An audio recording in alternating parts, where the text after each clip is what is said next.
annual deliberative session, a town meeting, but deliberative session. Very quickly, just to clarify the purpose of this deliberative session, we are here today to discuss and debate the warrant articles that will be placed on the ballot for final vote on March 10th, 2026. So to clarify, we are not taking any final votes today. It'll feel different, okay? If there is voting, it'll be on motions or amendments. So we can change what is finally voted on March, but we're not doing any final voting today. So at any point in time, if you see in the slides, in an article, what the ballot vote ratio is required, that's not today, okay? That's there because that's the wording that has to go on the warrant. All right. Before we get started, I did want to remind you all of some of the meeting rules. These were posted online, so hopefully you familiarized yourself.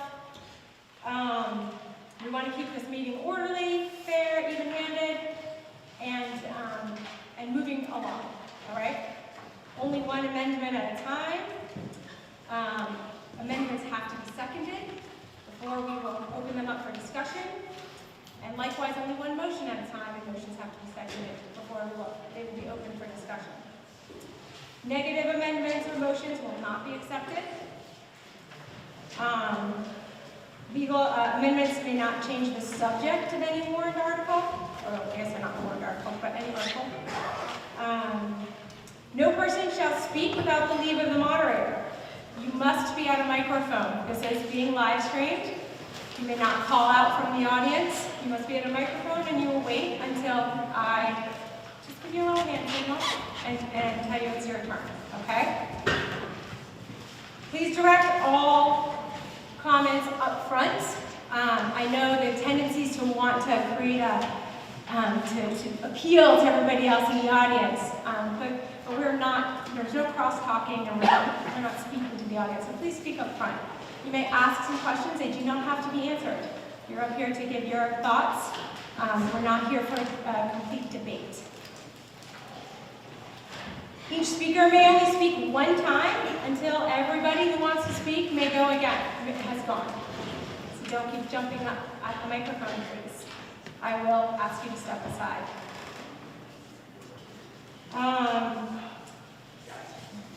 Let's see. Non-residents may speak at the meeting. We're going to allow non-residents to speak if it's germane to the subject.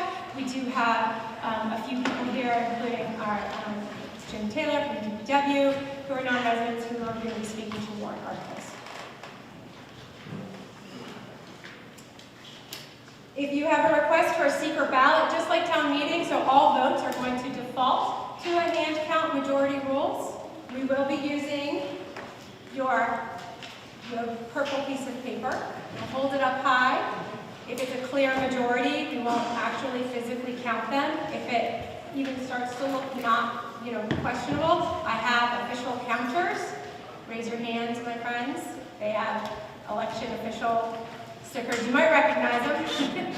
They will count. Do not put your card down until they tell you to. All right? Or they might miss your vote. If there is a request for a secret ballot vote, that means 5 signatures on a piece of paper. We can do secret ballot votes for the amendments or a motion. And then in that case, you will take your card, go back up to any line, and you don't have to go to the check-in table. You don't have to go to your A through N, L through Z, whatever, the breakdown. Just pick a person, they will cross this off and hand you the correct color piece of paper. You'll then do your vote, and then you'll come over here to John, and he has a bucket. You'll deposit it in the bucket. You may not take anybody else's vote. You cannot carry your neighbors over there for them. You have to do it yourself, okay? And I think also, again, we always remain, brevity is your friend. I'm not going to stop the conversation. I'm not the timekeeper, but brevity is your friend. And always remain respectful. If you insults, comments, being out of order, you will be asked to leave. Okay? Let's get this started. Great. If you have any, also if you have any community announcements, please come and bring them to me. I do have several of them. I will make them throughout. We're not using the time at the microphone to plug dinners. I think there's a Methodist church dinner this evening.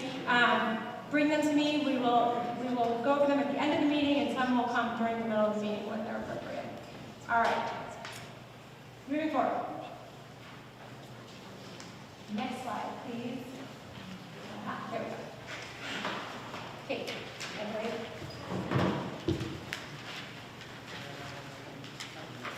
Hello? No. Is that me? Yep. Here I come.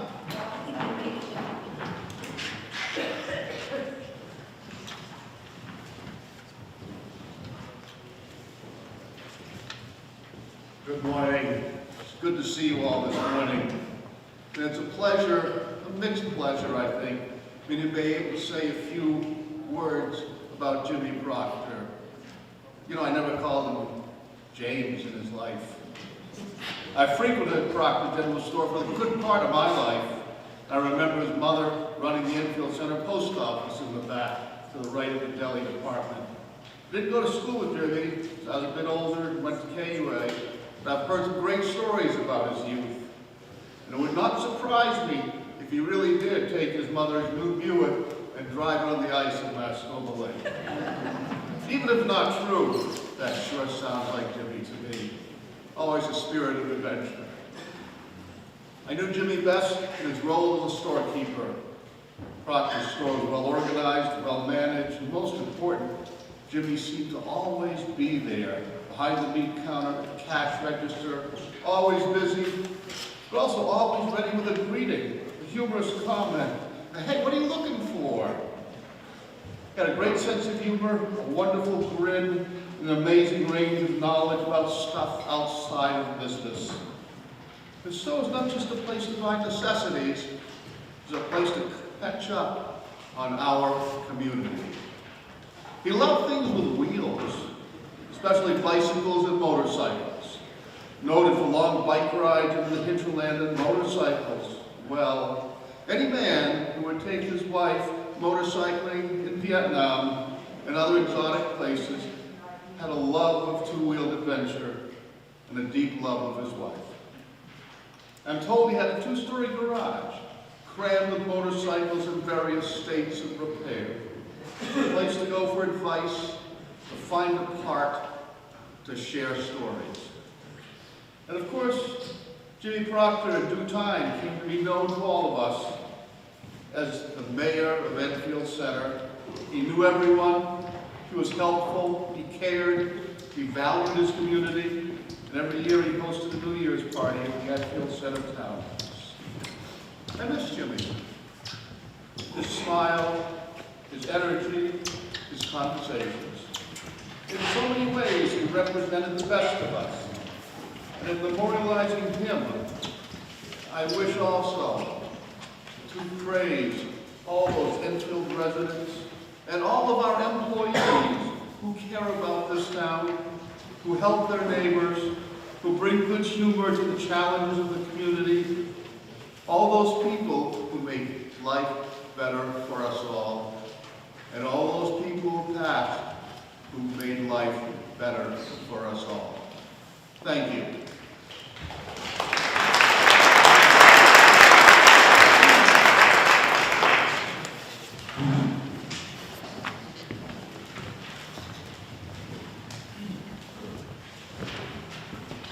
Thank you, John.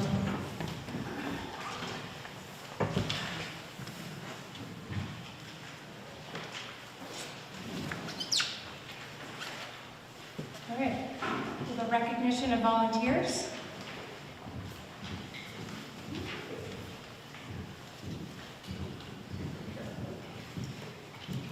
The town would like to recognize those individuals who have served the community by volunteering on boards, commissions, and committees, and who left service in 2025. Some of those individuals continue to serve in other capacities. Many thanks to these individuals for giving so generously of their time and sharing their knowledge and experience, which is so vital to the operation of local government.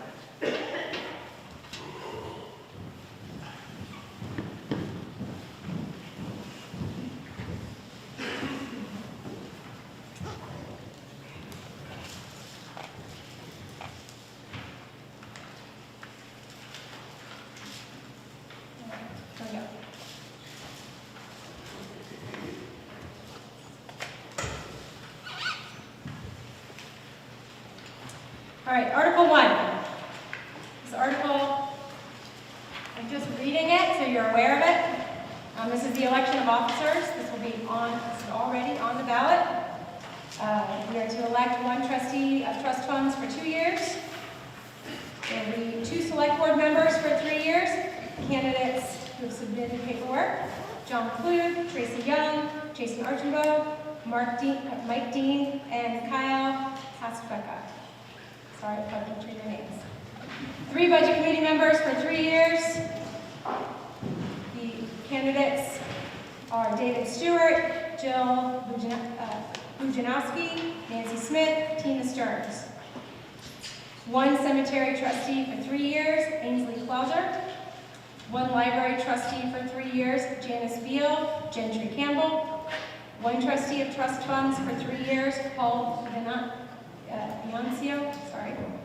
1 zoning board of adjustment member for 3 years, Kyle Haskbecka, Susan Brown, Jason Carter, Kurt Gothard. And 1 supervisor of checklist for 6 years, Jane Rickey. This article cannot be amended. Anyone who is then elected, oh, actually before that, there we go. There will be, if you have not already done so, any candidates, reach out to Dave Buffet to confirm your participation in the 2026 Enfield Candidates Forum on Tuesday evening, March 3rd, from 7 to 8:30 p.m. It will be an in-person event, but it's also remote participation will be available via Zoom.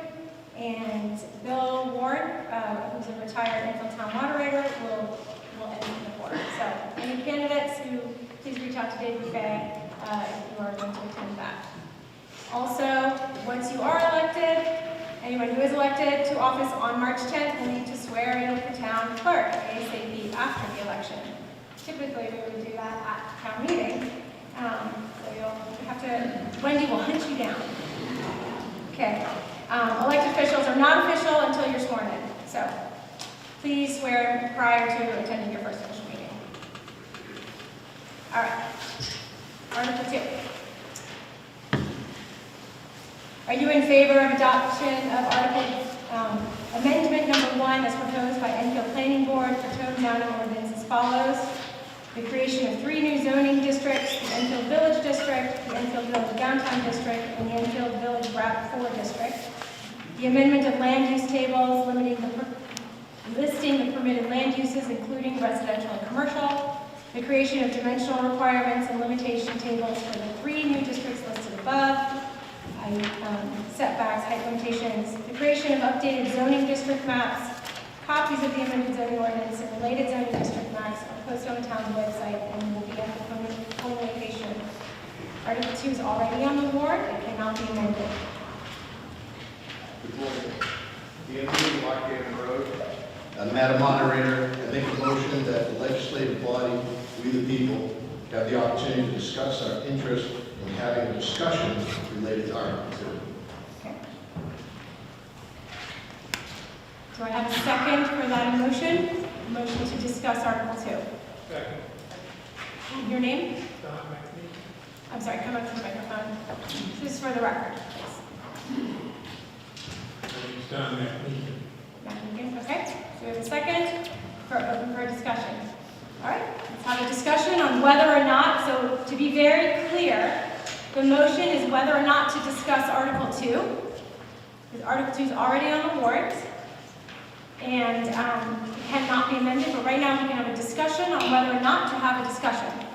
Any comments are related to having a discussion and not about Article 2. Are there any comments? Dan Regan, Lockhaven Road. Article 2 will have more impact on the makeup and character of our town than anything else we will discuss today. Only 10 to 15 people were able to take advantage of the first public hearing on this topic. Only 5 to 10 people were able to take advantage of the second public hearing on this topic. Right now, we have approximately 100 people in this room. I don't know how many are online, but I think it would be a missed opportunity not to have further discussion on this topic.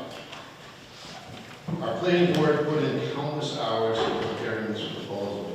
I would love to give them the opportunity to again present what it is that they're thinking. Other than the time it takes, there's no downside in having a presentation from the planning board and a respectful conversation with you. Any other comments on whether or not to have a discussion? Come up to the microphone.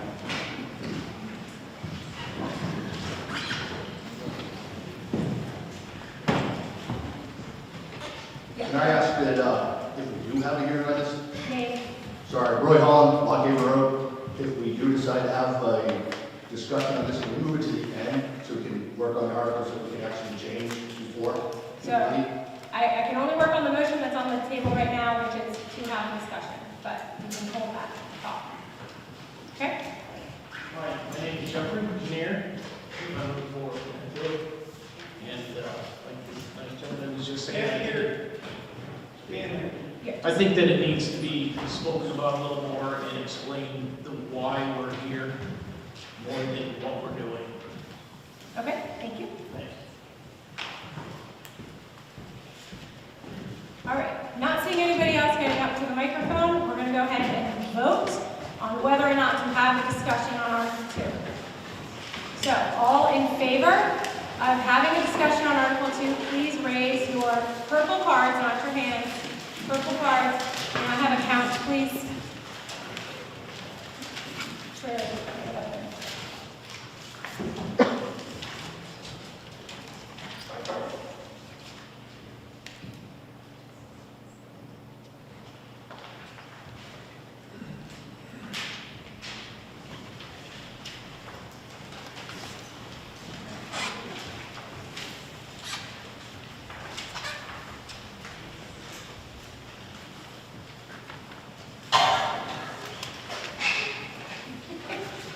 Francine, indicate they can put their hands down. They're following directions very well. Becky? All opposed? Please raise your cards nice and high.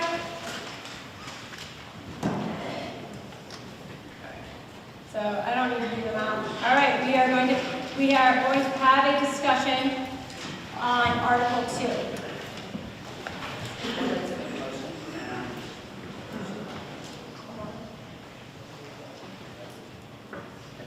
Yeah, there you go, there you go.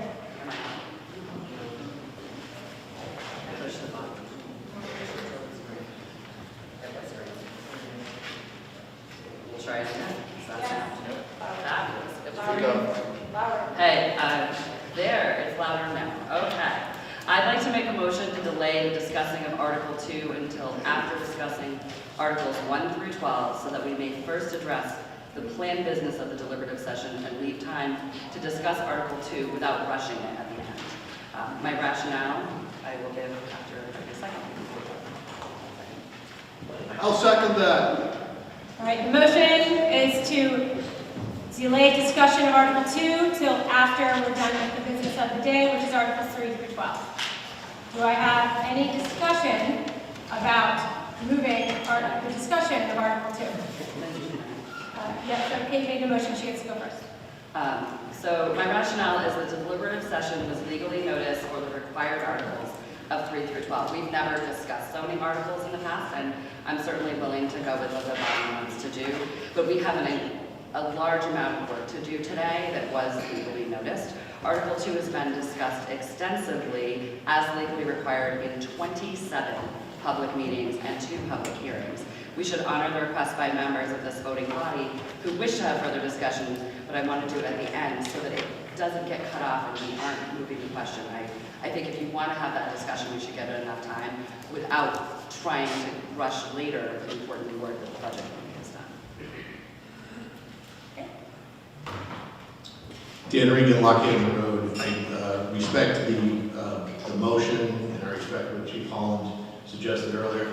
I would, however, suggest that Article 2 will have more impact on our town over the course of the next 10 to 20 years than anything else on the agenda.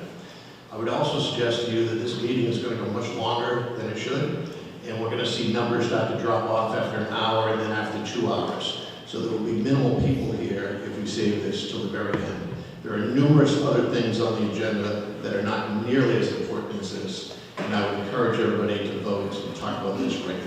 Thank you. Anyone else? Okay, not seeing any other person to comment on whether or not to move the discussion, we will vote on the motion to move the discussion of Article 2 to the end of the meeting after Article 12. All in favor, raise your purple cards. And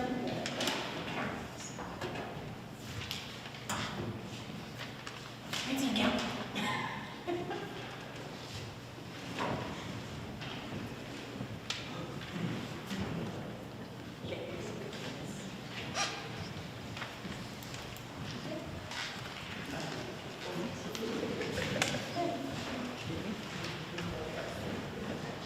I'm sure it is. Oh, 21. And all opposed to moving the discussion to the end. Can I please get a count? Shirley, Francie.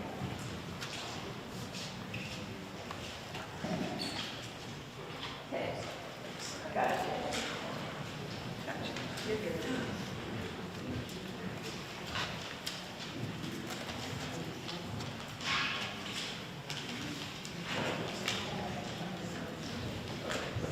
Becky? 6.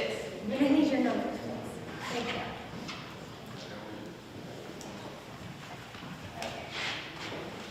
51 in favor of moving, 29 in favor of doing it right now. So we will move the discussion of Article 2 till after Article 12. And we'll come back. Moving on. Article 3. These are articles that are now not yet placed on the warrant, so they are amendable for the most part. Let's go with Article 3. To see if the town will vote to raise and appropriate the sum of $1,400,000 gross budget for sewer infrastructure improvements to also include work on sewer pump stations, electrical and control systems, and other related sewer improvements, and to authorize the issuance of not more than $1,400,000 of bonds or notes in accordance with provisions of the Municipal Finance Act, RSA 33, and to authorize the municipal officials to issue and negotiate such bonds or notes and to determine the rate of interest thereon. Again, this 3/5 ballot is for ballot voting day. Disregard for right now. Select Board recommends this article by vote of 5-0. The Budget Committee recommends this article by vote of 10-0. May I have a motion, please? Motion to accept Article 3 for discussion.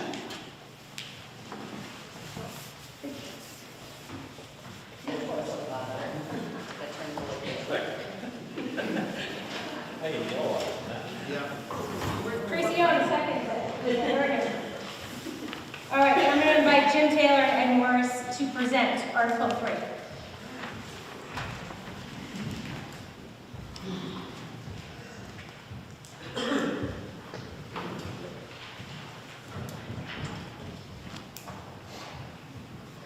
Good morning, I'm Jim Taylor, I'm the Public Works Director for the town. I thought for half a second about hurdling those chairs, but not as young as I used to be. Anyway, this article, before I start, I want to just go back in time a little bit. 2021, and I can't remember if it was when we were in the pouring rain in the tent at Hughes Park, or if it was the freezing cold in the tent at Hughes Park. But at that meeting, we approved a $1.9 million bond for sewer improvements. And the primary focus on that was I&I, which is inflow and infiltration. It is water that gets into the system either through the manholes, running down the street, or from underneath, acting as like a curtain drain. And so that water, when it goes to Lebanon, we get billed for it, even though it is not metered and can, be quite costly, particularly during, bad storms and whatnot. So that was approved, and we began the project, and At the meeting, I was asked, you know, are we going to be applying for grants? And the answer was yes. We didn't have anything in the bank. Typically with grants, we like to get the town on board because it makes you look a lot more competitive in the grant program's eyes. And so we did that. We applied for the grants. And we ended up receiving an ARPA grant. And in the past 5 years, we've been able to complete that project, and we never had to take any money out on the $1.9 million loan that was approved in 2001. So all the work that we wanted to do was completed under grant funds. So we then sort of moved to the next step in our thing, which is the project we're going to talk about today, improvements to the Shaker Bridge pump station. That's the big station that's right on the corner of Pine Drive and Main Street. It conveys probably 75 to 80% of the wastewater from the town, the village area, to Lebanon. The station is 40 years old and is in need of some upgrades. And so we rolled to that, and we thought we could probably put that onto the previously approved. But Mr. Lehman and his staff did an analysis of the warrant article, and it was determined that we didn't cover that specific work in that warrant article. So we ended up voiding that note, and we were coming back to you today to kind of take that next step. That's why we're here. We were able to get this project designed under the grant funding that qualified, and so we have a quote-unquote shovel-ready project. The state of New Hampshire has approved it, and we are ready to go out to bid. So if this is approved, we will apply to the State Revolving Fund, or SRF, which is the same program that we had done before at a lower amount. It will be $1.4 million this time. And I'll tell you the same thing, that is that we intend to apply for grants and anything that we can find. Typically under the SRF program, Enfield qualifies for between 10 and 30% loan principal forgiveness.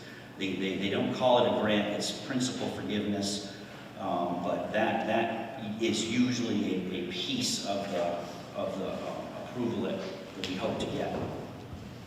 So anyway, coming to today, the project details, they're kind of in 5 separate departments. Pump and pipe upgrades. Again, those units are 40 years old. There's a lot of corrosion, as you can imagine, in the sort of acidic environment of wastewater. We're going to replace the suction lines that come out of the wet well pumps. We intend to build a bypass so that the station can be taken offline and we can convey wastewater, from the town around the station and continue on so that we can clean the wet well and do those sorts of things, and to upgrade the pump controls.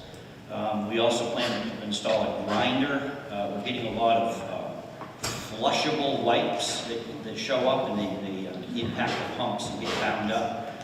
So we're trying to put a grinder ahead of that so that it will sort of, take care of some of that. Our generator is 40 years old. It's in need of replacement. It's a diesel unit. We're planning to go to a propane unit and remove the obsolete wiring and controls for that, and a new wiring and transfer switch for that. We work very closely with the City of Lebanon regarding odor control, because when wastewater is in an anaerobic environment in the force main between here and Lebanon, and then again from Lebanon at various stages, it can develop a, there's an acid that doesn't smell very good. And some of you may have noticed that when you're on 4A. If you're driving by at certain times, you can smell that. It gets progressively worse as you get into Lebanon because it's getting older and older. And so we've been dosing. We have a good formula for doing that. The problem is right now we can't do it year round. it's summer only because we don't have a heated environment for that and the storage and the secondary containment that's required for that. And then some general site and safety upgrades. There's no parking space at this station. We'd like to build a parking space and a place where we can load and unload barrels of the caustic that we use for the odor control. So this is the next phase on this. Again, the design work is completed, and we've been approved by the state to do this. We'll be applying to the SRF fund. A lot of this work will be done regardless of whether or not we approve this. You know, some of these things, they're very tired, and we would need to replace them. And we're hoping that this project gets approved because it's a lot easier to replace them before it becomes an emergency situation. And it's a lot less expensive when it's not an emergency situation. So again, this SRF is going to be our intended funding source. The loan payments will be made by sewer users only. This does not go on the town property taxes. It's paid through user fees. I ran some rough numbers, and people asked me, well, how much is this going to cost, you know, an average person? The loan will be around 90, the payment will be around, was it 90? Yeah, $91,940. But what does that mean for an average user?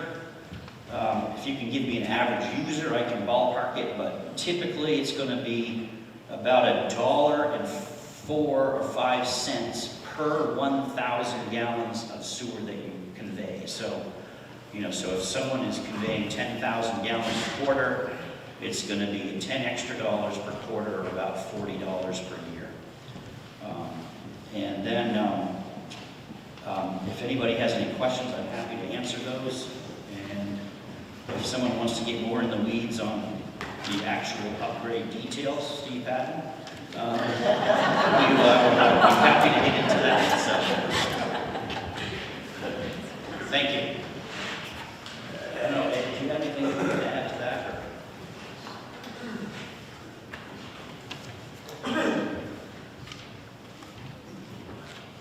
So Ed Morris, Town Manager. I don't have a lot to add to that. I do want to give kudos to Jim and his team for the work that happened since 2021. Getting what we expected to be a $1.9 million project completely paid for with grant funds takes a lot of work and effort. So I'd like to thank him for that, and I would encourage people to really consider this project. As Jim said, replacing things on an emergency basis is more expensive, but it's also more expensive when you piecemeal a project together. So if we can get this loan, the state works very well with us on these SRF loans to keep the interest low. The water one we just closed was at 2.5% interest. If you guys know interest rates today, that's a very good interest rate for a town to get. And we can complete this project in a timely manner and move forward. So with that, I just thank you, and I'd like to thank Jim and his team for all their work.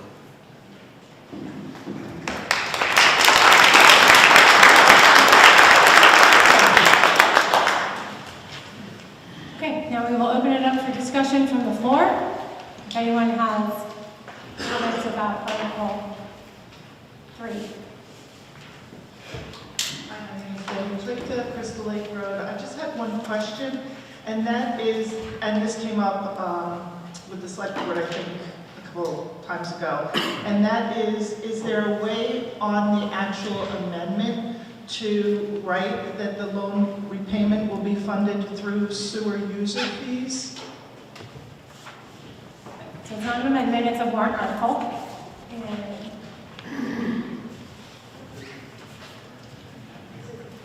And this is the RA wording that needs to be.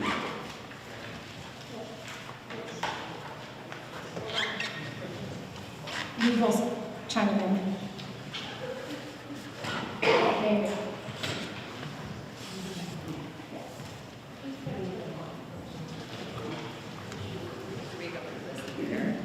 Jim Raymond, Jim Taylor pointed out.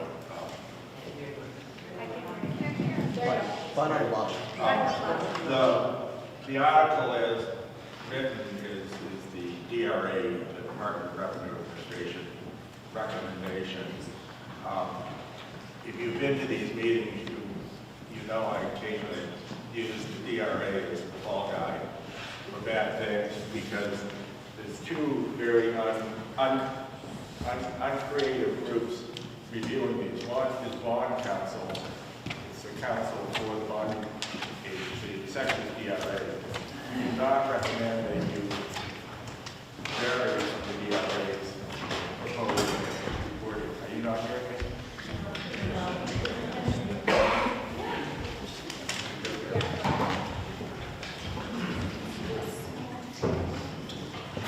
I'll start that lecture again. The articles, the DRA, the Department of Revenue Administration's recommended wording, DRA reviews these. We typically do not recommend that we vary from that because DRA has a nasty habit occasionally of disallowing creative variations that make perfect sense to us. And as a matter of just a law, because this is the sewer, under the statute, it's the users who pay it, so the amendment is not necessary to make clear, well, make clear, but it's not necessary legally to make binding how it's paid for. As I said in my silent introduction, the other less creative group we have to have reviewed these are bond counsel, the lawyers for the bonding agency. They're even less creative than DRA. Regular lawyers make fun of them. I won't do that, of course. But that's why, one, we decided the prior bond that was approved, it didn't cover this scope, so that's why we do a new one, a new article. And it's also why we hesitate to amend these too freely, because bond counsel likes to say, no, that doesn't comply with whatever their standards are. So the short answer is, maybe we should leave this one alone as is, because it works. Thank you. Steve Patton. I live on Livingston Lodge Road. So I would support this article because I know what it's like to try to work with poor equipment. And a lot of this equipment has been around a long time and should be replaced in a timely fashion. Thank you.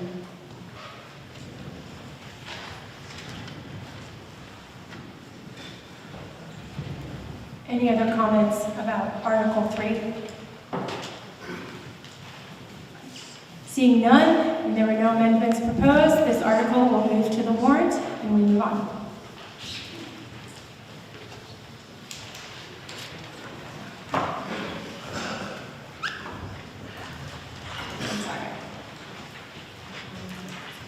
Article 4. To see if the town will vote to raise and appropriate the sum of $2,585,436 gross budget for Main Street parking and a trail from Main Street to the Shaker Museum, parallel to New Hampshire Route 4A, with $2,068,349 to come from the grant funds and authorize the issuance of not more than $517,087 of bonds or notes in accordance with the provisions of Municipal Finance Act, RSA 33, and to authorize the municipal officials to issue and negotiate such bonds or notes and to determine the rate of interest thereon. The Capital Improvement Program Capital Reserve Fund, which the Select Board is agent to expend, will be used for the annual principal and interest payments for the life of the loan. The Select Board recommends this article by a vote of 3-2. Budget Committee does not recommend this article by a vote of 10-0. May I have a motion to accept Article 4 for discussion? Make a motion. That's right. I make a motion to accept Article 4 for discussion. Great. I will second that motion. Who needs technology? All right, I'm going to invite Kate Stewart to present Article 4.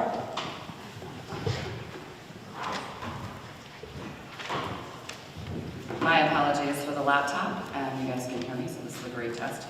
I got in a fight with the printer, and I lost. So I'm going to start out with a little bit of history so you understand how we all came be looking at this article today because it wasn't a short path and it wasn't a sudden idea. I want to thank the members of our Heritage Commission, community members and partners in Lebanon for their initial work that did somehow bring us here on the Enfield Shaker Scenic Byway. So if you don't know, the Enfield Shaker Scenic Byway runs from the intersection of New Hampshire Route 4A, 3.2 miles, and ends at the Shaker Museum. This motor vehicle route highlights the cultural and natural heritage of the area, promotes tourism, provides views of preserved historical and cultural sites, including La Salette Shrine, the former Shaker Community Land stewarded by the Enfield Shaker Museum, and a few other fun spots that you've seen along the way, like your neighbor's historic barns. In an effort to expand this byway, the group that was originally, it was a byway committee with Enfield and Lebanon members, they went back to the state to expand it, and behold, Governor Sununu had disbanded the committee in charge of approving new and expanded vehicular byways, and so that has been tabled for a bit. So while exploring options, our very own Meredith Smith, who spent many years on projects that you know well, like Lakeside Park, learned of an available National Scenic Byway grant and brought that to the attention of the town. In 2023, Enfield was awarded a National Scenic Byway grant in the amount of $918,021. The intent was to build a non-motorized trail along the existing Enfield Shaker Scenic Byway that is parallel to it on that little raised section, where people can safely enjoy the lake and connect on foot by bicycle to the beach area and then onward to downtown via Mascoma Lakeside Park. Yeah. And oh, it's very fuzzy. I'm so sorry. So that gray area up there is the lake, and the green is supposed to be the mountains. And the little green and white line is the road. So on paper, this initial grant project was really exciting, right? And it wasn't super expensive, and it was a pretty simple mile-long hiking trail. In reality, it represented a small piece of a much larger puzzle about how we connect community together. When the town signed the grant agreement, we learned that we only had until September 2024 to obligate funds. That's fancy government speak for you have to do the engineering and you have to sign your contracts, right? So we would have to have all of that engineering complete and all of our agreements with the state about access to land and signed construction contracts in place by September 2024. In the world of construction, this is a very short timeline.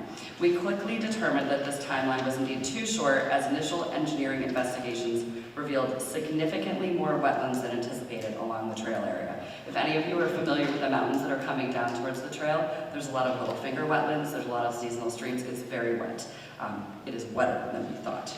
So as part of the grant, we obligated $148,299 for Pathways, an engineering firm, to complete the work, and that's ongoing today.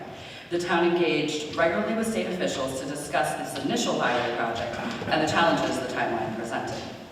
And then the state of New Hampshire came back and they asked us to file a letter of intent to apply for a transportation alternative grant. This is known as a TAP grant, so that's what I'm going to be calling it, in October 2024.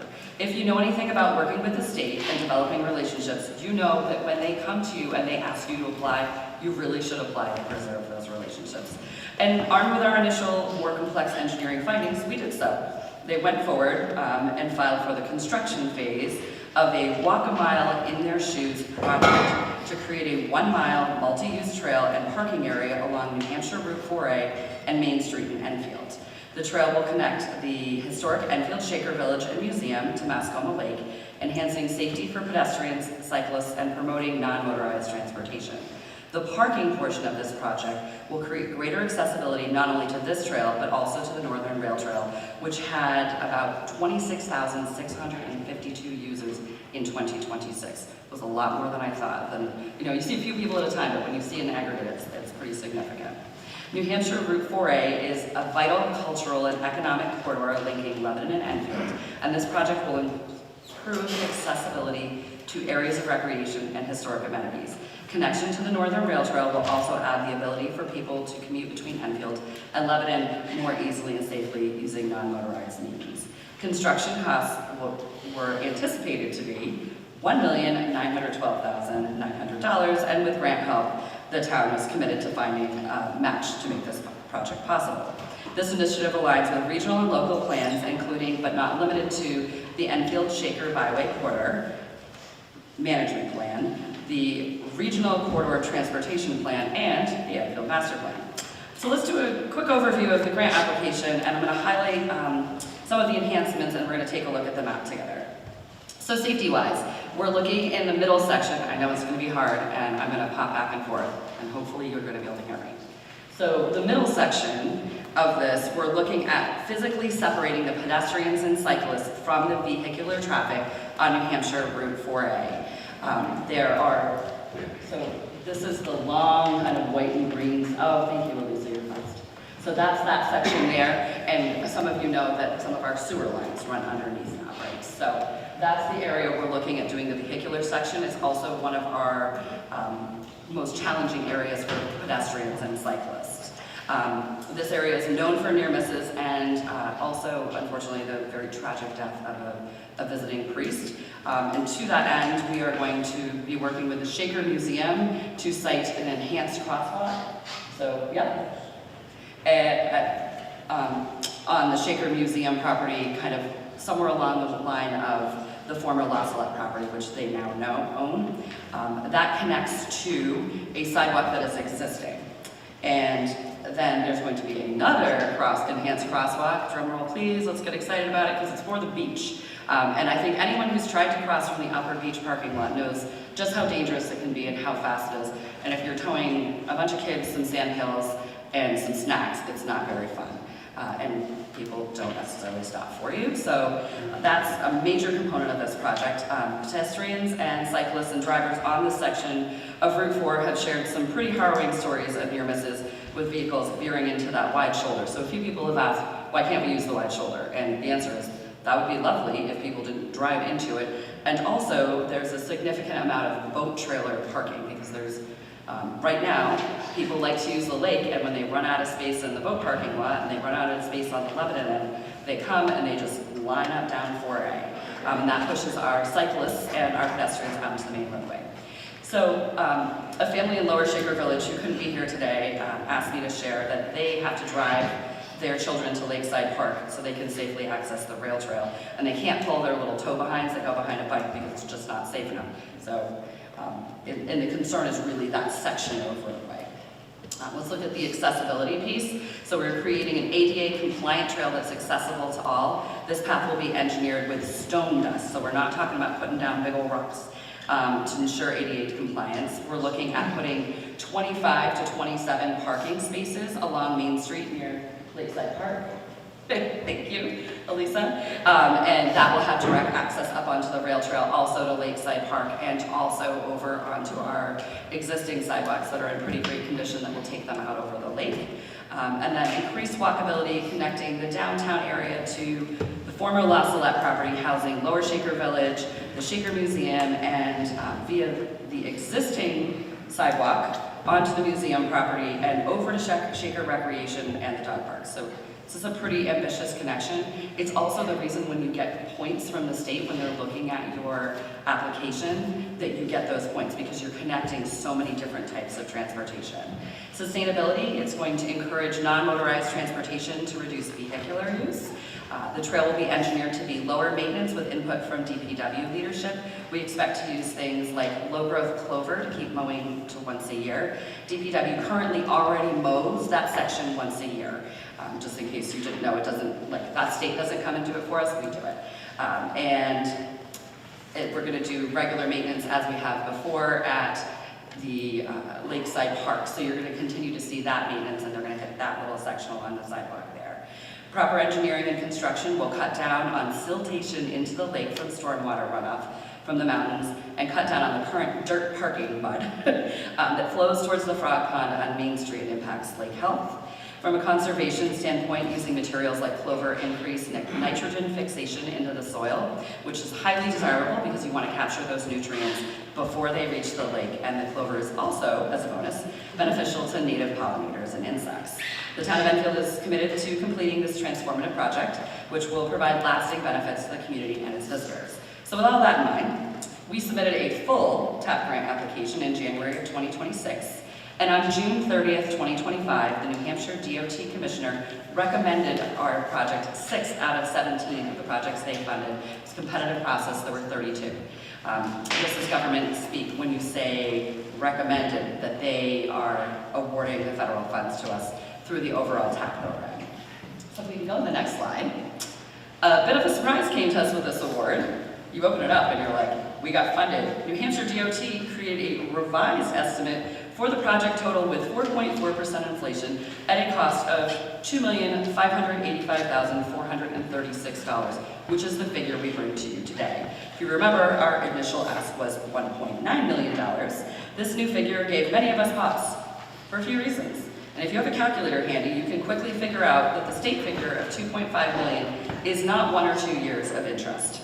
This new state figure takes into account interest, escalating construction costs, and state and federal requirements including ADA compliance, environmental permitting, and water and drainage issues along approximately half the trail. This kicked off a round of discussions with the Select Board, the Budget Committee, and CIP, and it brings us here today. If voters decide as a town to proceed, the grant funded portion by the feds is 80%. That is $2,068,349 as printed in Article 4.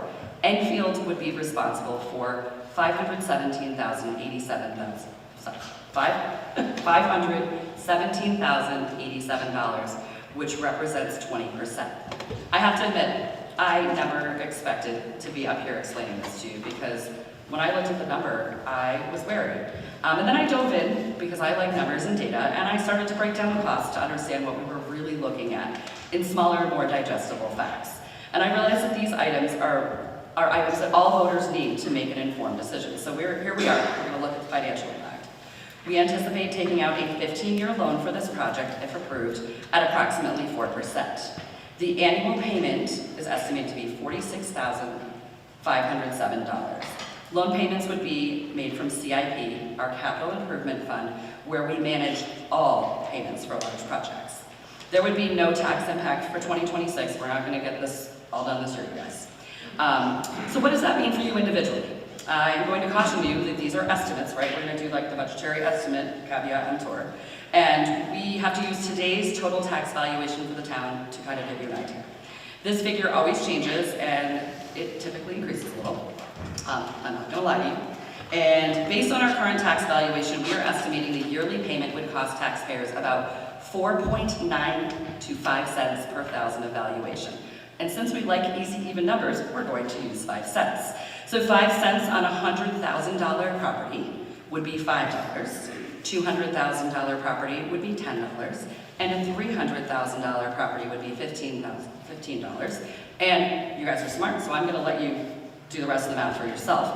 Again, these are estimates. So you can do all this math counting by fives and, come to a reasonable amount, right, for your property. So I'm going to take a $350,000 property. They would contribute $17.50 a year. That's $1.49 a month for this project over the 15-year loan. So other things that have come up in discussion, because we've had some great discussions and I think they deserve addressing. If we decide as a town not to proceed with this project, the grant money will not flow to other projects that people have suggested, and there have been some really nice suggestions like, combating homelessness and school lunches. These monies are New Hampshire DOT monies allocated by the federal government, and they will be awarded to another town on the project list. No one can drive into a Willens, you guys, and dump a dump truck load of stone. Don't do it at home either, please. So, as much as that's like a very New Hampshire do-it-yourself approach, it's not that simple. We do have to appropriately deal with the wetlands and mitigate them. Can we lower the cost? Yes, we can manage the project carefully to lower the overall cost. You all know that the cost of construction has expanded. We would do our best, like we do on every project, and we have done on our last 2 capital projects, to keep costs down. Can we have DPW do some of the construction to lower the cost? Well, that's not advisable for a couple reasons.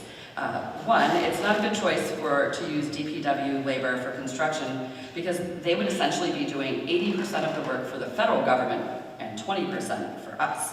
I don't know about you, but I don't like to do other people's work for free. So, and then the other reason is the DPW team's a pretty busy team in the summer. They've got a lot to do. So fundraising, are we allowed to fundraise? Yes, we can absolutely fundraise and apply for grants. I caution you, we cannot change the contribution amount number, we cannot lower the number. We always have to ask you guys for the full amount. So we come in, we ask for the full amount. We intend to apply for some matching opportunities. There are some folks who've come forward, there are some businesses who may be interested, and we're going to leverage that the best we can. We cannot use another federal grant to match a federal grant. That makes them crabby and they say no. So, you might see another great opportunity out there, but that is what it is. We've chosen to come to you, the voters, directly for input and to approve the full amount of our 20% match on federal funding. Parking estimates come in about $350,000, and those enhanced 2 crosswalks are $80,000 in aggregate, so roughly $40,000 each, and you're like, it's a crosswalk, right? Until you've dealt with the state and played the engineering game with them, you have not lived. It is very long and it is very expensive. And they have these rules that are federal rules where they like long sight lines, no hills, no telephone pole in the way. And what do we have a lot of in New Hampshire? All of those things. So we are anticipating $80,000 roughly there.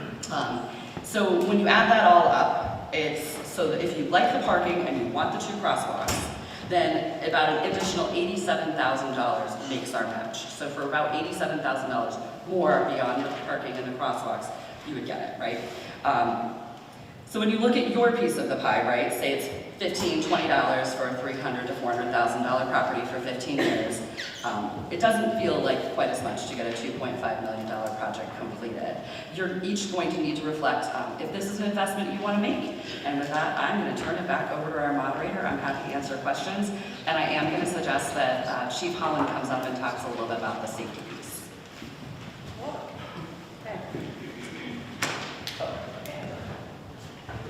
I'm starting to see a little bit of a theme because I'm going to thank some people, but I wanted people to understand kind of how we got here as well. The select board has 100% authority under our realm of government to accept a grant. They can enter into this grant and obligate the town.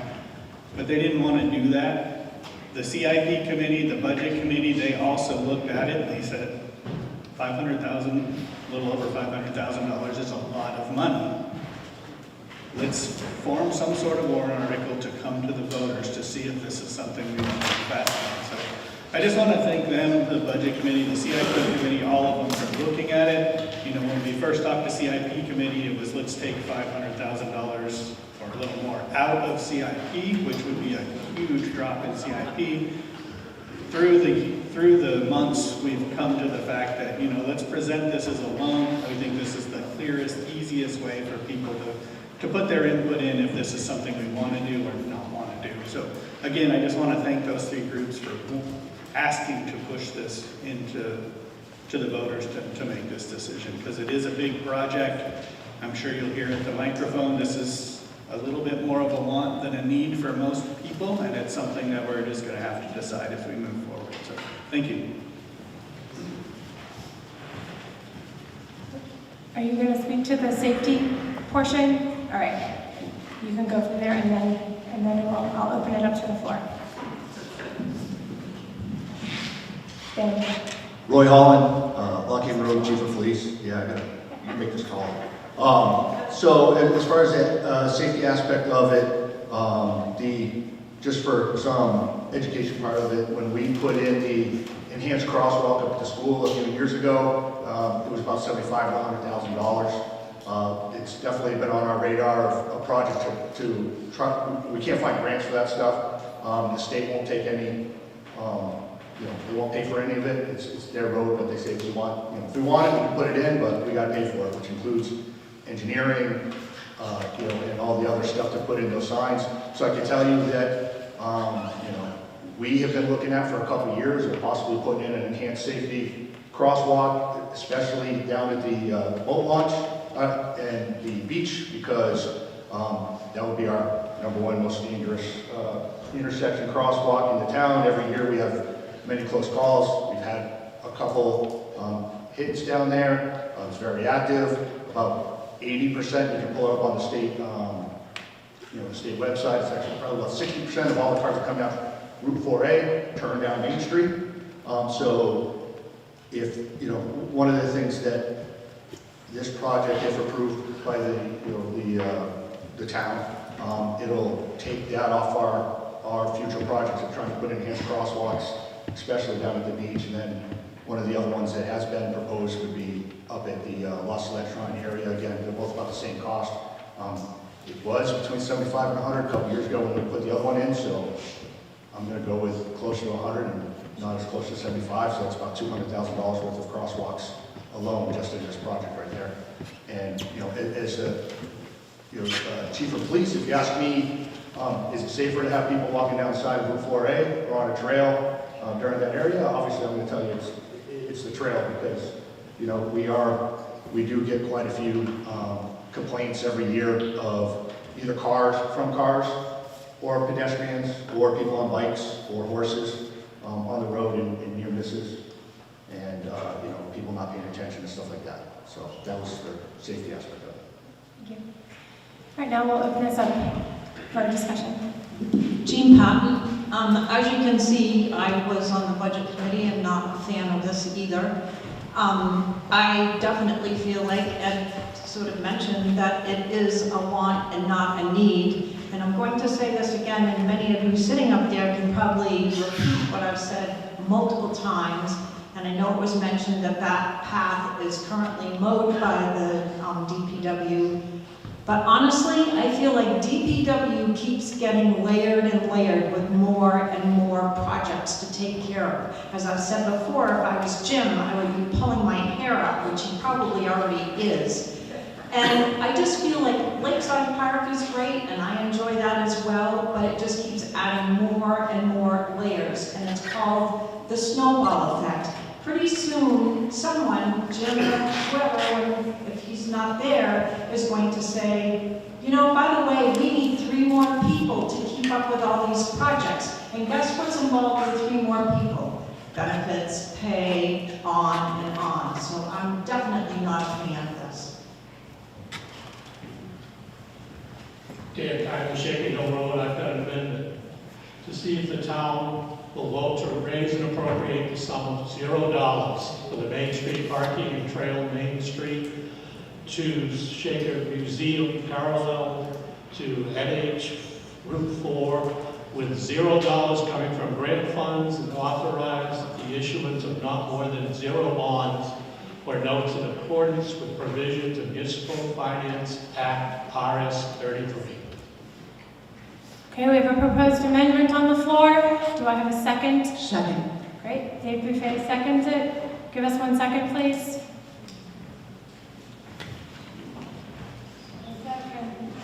Type it in.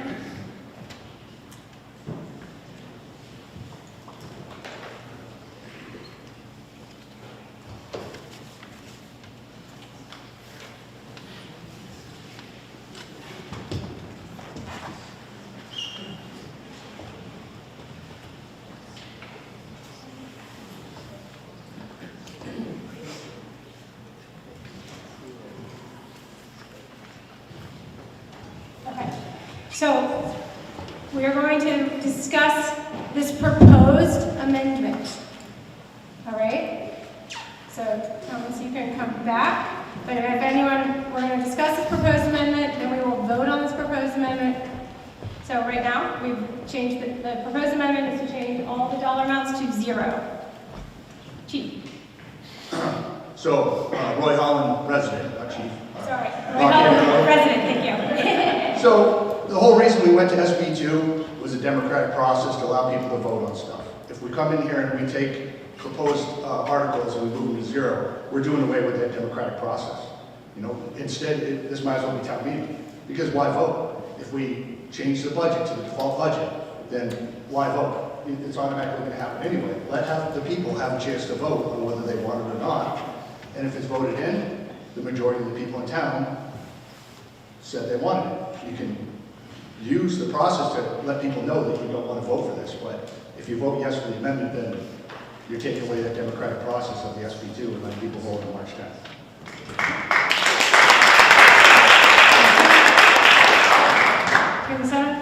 Jim Buffet, Maple Street.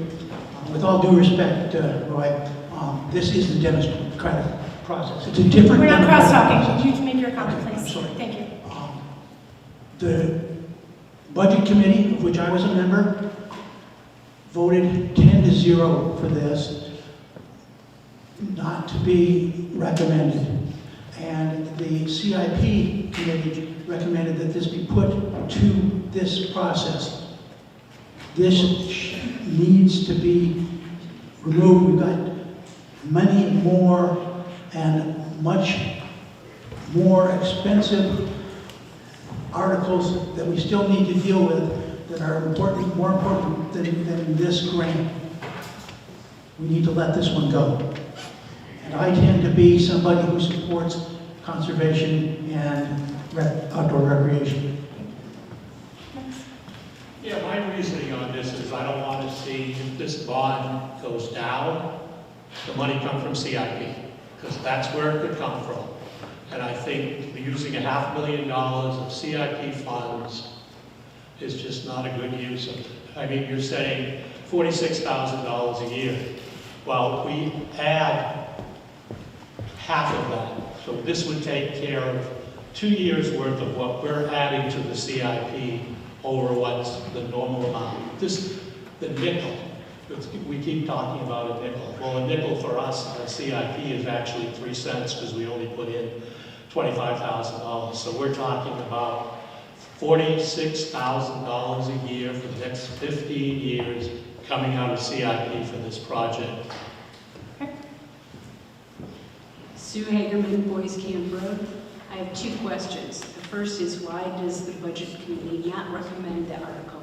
And the second is, what happens to the grant if we do not approve the full? If we vote for this amendment and we don't vote for approving the spending? Does anyone from the Budget Committee?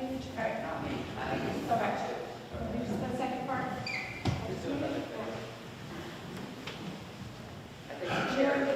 Who's the chair of the Budget Committee? John Dimitri. Can you answer that question? The Budget Committee voted. I can't speak for the votes of everybody else, so I think we just need to let them speak for itself. I personally voted no, because I shared similar concerns as Dan. However, I'm not in support of making it all zeros, because then we take the democratic process away. If you want to know the reason for the other Budget Committee members, they should all stand up and speak for themselves. So the answer to question number 2 is, if you turn it all to 0, then I would expect that our board would honor and it passed, right? I would expect that our board would honor the input, because the entire point of coming here and having this discussion was to get input, because this is a commitment, right? And do we have to come here? No, right? We were not legally obligated to come before this meeting, but we made a choice to do this and have this discussion in community and to honor the democratic process. So I hope that you would forward that over to your neighbors and let them vote on the original article. May I speak? Yes. Wait. Yeah. Okay.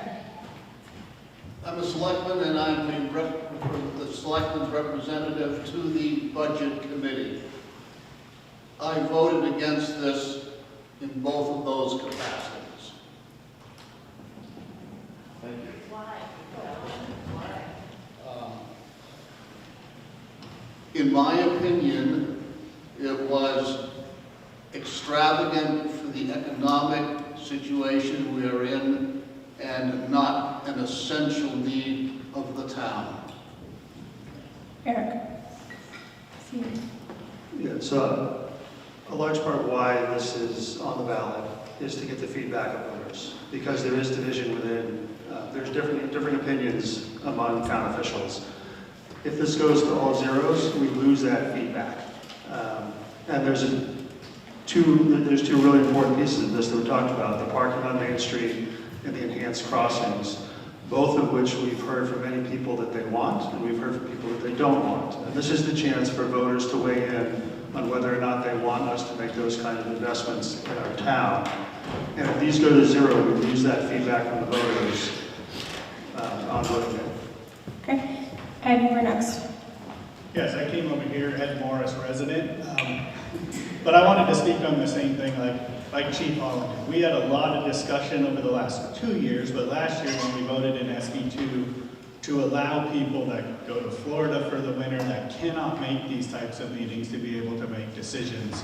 And I would agree, moving this to 0 isn't a small amendment to the article or the things to make it present. I understand the deliberative session where we maybe tweak the budget a little or things that we don't want to see in there, but taking the vote away at this, though this is part of the democratic process, I believe is removing the democratic process from the majority of people that are trying to vote on these articles. Thank you. Jane. Jane Plumley, Shaker Boulevard. I'm on the Budget Committee. I don't think the Budget Committee was given the full picture you saw today when Kate presented the reasoning and the financing. And I saw it as our budget keeps going up and people are really struggling. So I voted no. But I am opposed to taking it off the warrant because I think people should have a choice. And now we're making that choice. If the prevailing attitude is no, I think that will come out if we keep it on the warrant. As you see, a lot of the Budget Committee felt that way, but I think because, again, a little lack of information, and we had struggled through what we put in the budget, and we knew it was not going to be pleasing to people. So I feel that, you know, numerous people have said, let's honor the process and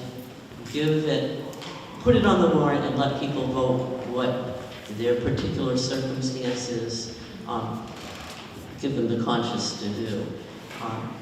And I would not support the amendment at all. Tom Claus, Holly Drive. I agree with this woman, what the select board member mentioned as far as the amendment. I don't agree with it, keep the article as is, but I'm against the article on that project. I think you've stated it well. I think it's a little extravagant. It's a lot of money. I don't think we're getting a lot of benefit. You're talking a mile-long path on parallel to a road that has a lot of car traffic. You got a 50-mile rail trail right across the street that is beautiful. You don't have to worry about car traffic, anything. It's heavily used, as Kate had mentioned. I don't see this trail being used very often, so I don't think it's a good use of the money. And as far as the parking is concerned, I drove by there the other day. I think what we have is fine. This is in New York City. We don't need fancy parking with pavement. Parking a little bit off of the dirt is perfectly fine. So, thank you. I'm Maynard Southern from Shaker Hill Road. Please vote no on this amendment. By changing the numbers to 0, we're effectively putting an article out there where you could vote yes or no on it, and it would have the same effect. And it's a mockery of putting an article for town vote. So please vote no. Hi, Dan Regan, Lock Haven Road. I'm the vice chair of the budget committee, but like Dimitri, I'll only speak for myself. I voted no on this as a budget committee member for the following reasons. Number one, we have a situation in the town right now where we're going to be spending a lot of money this year, including $361,000 to cover the fraud, $140,000 to address financial issues in the town. To spend another $517,000 plus 4% interest does not seem like a responsible thing to do. I would encourage us, however, to look at the safety issues associated with Route 4A and the crosswalks and other ways to improve safety as Chief Holland advocated. I am not in favor of moving this to 0 for the reasons that have been articulated previously. I think we should allow the voters the opportunity to give their point of view. Thank you very much. Okay, thank you. To Crystal Lake Road. I'm also not in favor of the amended thing. I would prefer for people to have the original article. My feeling is that if you build it, they will come. So you will be encouraging more people to come to an area that's not well appropriated for cars, etc. I think it will cause a greater chance of people crossing the road to be able to go from where they park to down by La Salette, to wanting to cross. What I've heard is that people will want to go across to Shaker, to the Shaker buildings. And that actually increases the number of people crossing there. There'll be greater people trying to park. And what I understood from the other article was that the area on which this walkway would go is above the sewer line. And then I have questions about that. What happens if there's a breach in the sewer line? They will have to destroy the walkway to be able to repair the sewer. And my understanding is that there currently might be smells there, which I think runs counterintuitive to people wanting to enjoy themselves. So that's my opinion. Thank you. Steve Stanzik, Shaker Hill Road. While I'm generally supportive of the intentions of the original article, I've had concerns which I've expressed before about our continuing raids on the CIP budget. We started out with the nickel a year concept. We're falling way short of the funding needed to go into that fund, and here we are tapping into it again.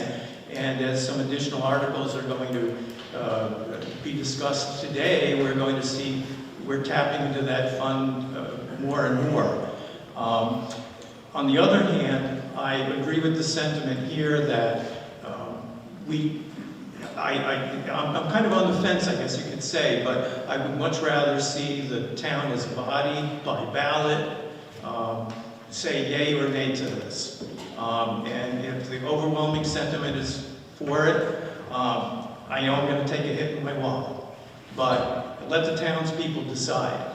So I am not for this amendment as proposed, and you should support the original article as written. Thank you. Sue Young, Shaker Boulevard. I have two questions. The first one is whether here we put it to zero or at the town vote, it doesn't pass. Can we do the enhanced parking and the enhanced safety lights through the CIP? No. Okay. I'm seeing head shake. Okay. That's a question. Because I firmly believe we need those additional lights, especially at Shacoma Beach. The second question is, what's the timeline? If we pass this with being fully funded, what's the timeline? When is the sidewalk going to be started? When is it going to be completed?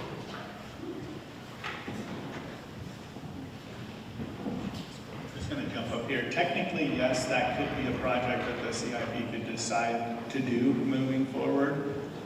They would have to look at funding, how much money they're taking out. As presented in Kate's discussion, that's probably about $450,000 of this $500,000 to do those two projects. So it's up to them to make that decision. So we're looking at a timeline of what, 3 to 5 years to completion? It depends what they decide. I mean, this could go back to the CIP. Right now, that parking and the two lights are not in the CIP plan, so that would go to the CIP to discuss whether they wanted to do it or not. So this would negate doing this whole project, and then we would be back to square one if someone wanted to propose a project along there. Okay, thank you. Here's a crucial point. We're not making the decision as to whether this will pass or not pass. The voters on March 10th will make that decision. We're just trying to make a decision, are we going to present this to those voters or not? And I say we need to present it to those voters because they are the citizens of this town and they need to vote. Thank you. I'll do one point of clarity. It'll be how it's presented, because the warrant article is going to go on the ballot. It's just what it says. So, not whether or not it goes on the ballot, but the wording. Okay, Shirley. Shirley Green. I'm on the Budget Committee, and the Budget Committee for months carefully looks at the real needs of the town, and we support those. This, I voted no because it's a nice to have. And I agree with the select board that the voters should make the decision on it, whether they want to spend this money.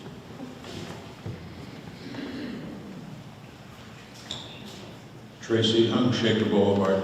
I also served this year as the chairman of the CIP. And when we discussed this at the CIP, which started this process, we immediately knew that we wanted to get the votes of the people in town and the opinions of the people in town. Now, with all due respect to the 100-odd people here, I would like to see the votes of 300 or 400 or 500 people in the town. So I'd like to go back to the original amendment and let the town really express their opinions. I won't have my own personal opinion as to this project, but I'd like to hear what the town has to say about it. Thank you.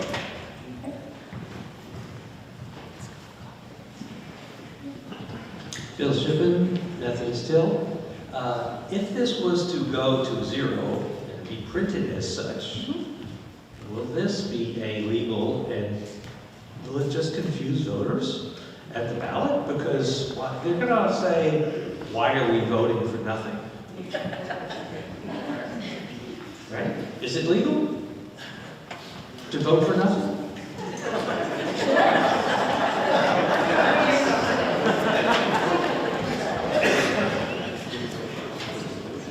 The short answer is yes. You cannot change the subject matter of a warrant article, but you can change the intent of it. And that's essentially what a zeroing out does. So the case on that, if you want to look at it, is Katie versus Deerfield. We represented Deerfield. It changed, flipped a warrant article essentially on its head. And that was upheld as a permitted amendment. So with all that's without getting into all the other policy issues, it is a legal amendment. Jean Patton, I too am sort of on the fence about this. I think it would be better reverted back. The problem is, and I agree with Dan's comment, I don't have a lot of faith that even if it's voted down, that we're not going to keep using the CIP like sunshine fund. But anyways, I'd like to move the question. Go ahead, you're on. Sue Hagerman, Boys Camp. I still think I got an answer to my second question, which is what happens to the grant if the town does not approve the original article? Okay, just that. You're on. So, in the end, I'm going to work on the assumption that we would honor the town vote. And that money is the state money from the federal government. It lives in that TAP funding, and there were 32 other projects, and they are categorized by points. And so the assumption is that they would redistribute that money to another town or municipality in New Hampshire. My name is Nancy Smith, and I'm on Shaker Hill Road, and I'm on the budget committee. And I voted against this. But I need to tell you that we didn't have all the information that Kate presented yesterday. And I would have thought about it a little harder, especially if we want to go ahead with the safety issues. Independent of this, it's going to cost us just as much. I would reconsider the vote. All right, seeing nobody else at the microphones, and because the question has been called for the amendment. Remember, we do not vote on the full article. So right now, what you're going to be voting on is to change the dollar amounts to zero, as proposed. All in favor of the amendment, please raise your purple card and wait for my counters to count. Okay, maybe not. I've got the... All opposed to the amendment? Okay. The amendment fails.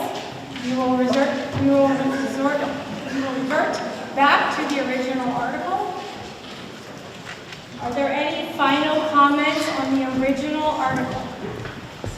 Again, we're not voting on it, but you may make your comment known on the original article with the dollar amounts as presented. Go ahead. Thomas Lockett, Lockett Enfield Road.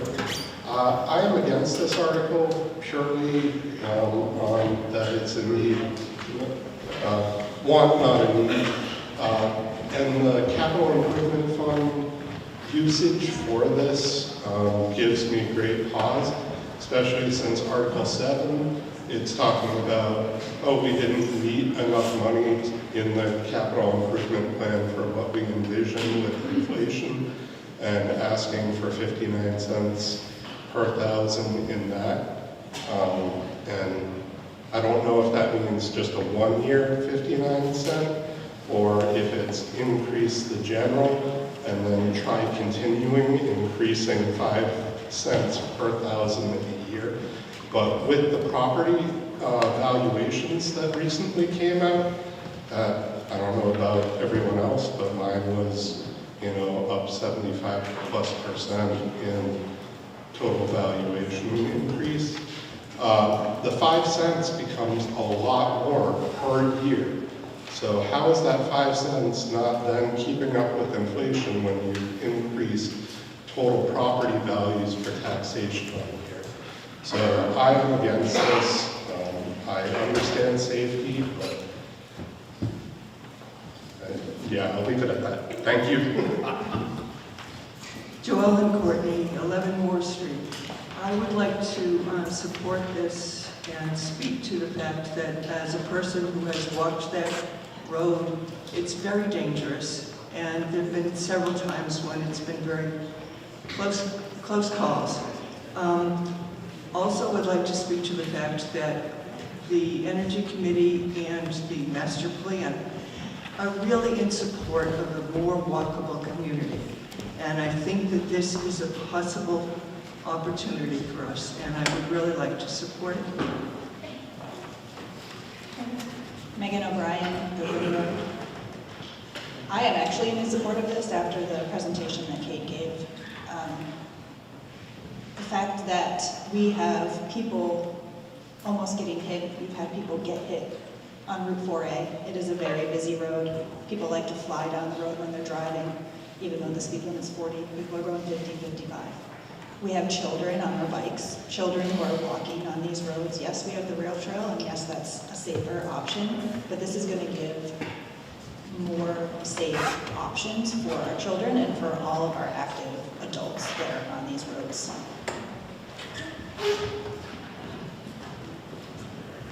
Hi, Phil Lathis. I live on Chosenville Lane. I walk on Route 4A often in the morning. It is very dangerous, so I'll echo the safety concerns. The other aspect that I think that we want to consider, though, is that there's been a lot of great work done in the town of Enfield and the village, and develop, sort of revitalize the village and bring business into downtown. Being a recreational hub would help bring more people to the village, bring more and help support those businesses that are there.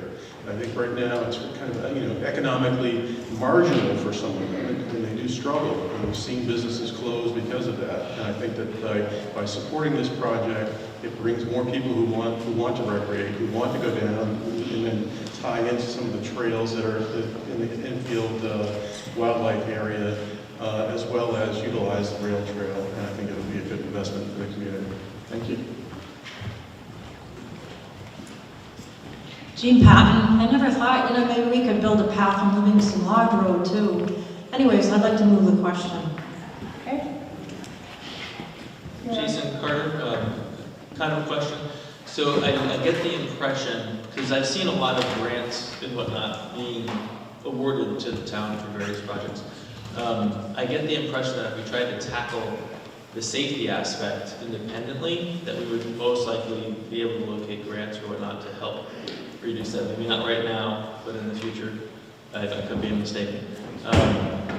So I just want to caution against thinking that's going to cost the same for the safety in the future versus doing the whole project. And very interesting comment.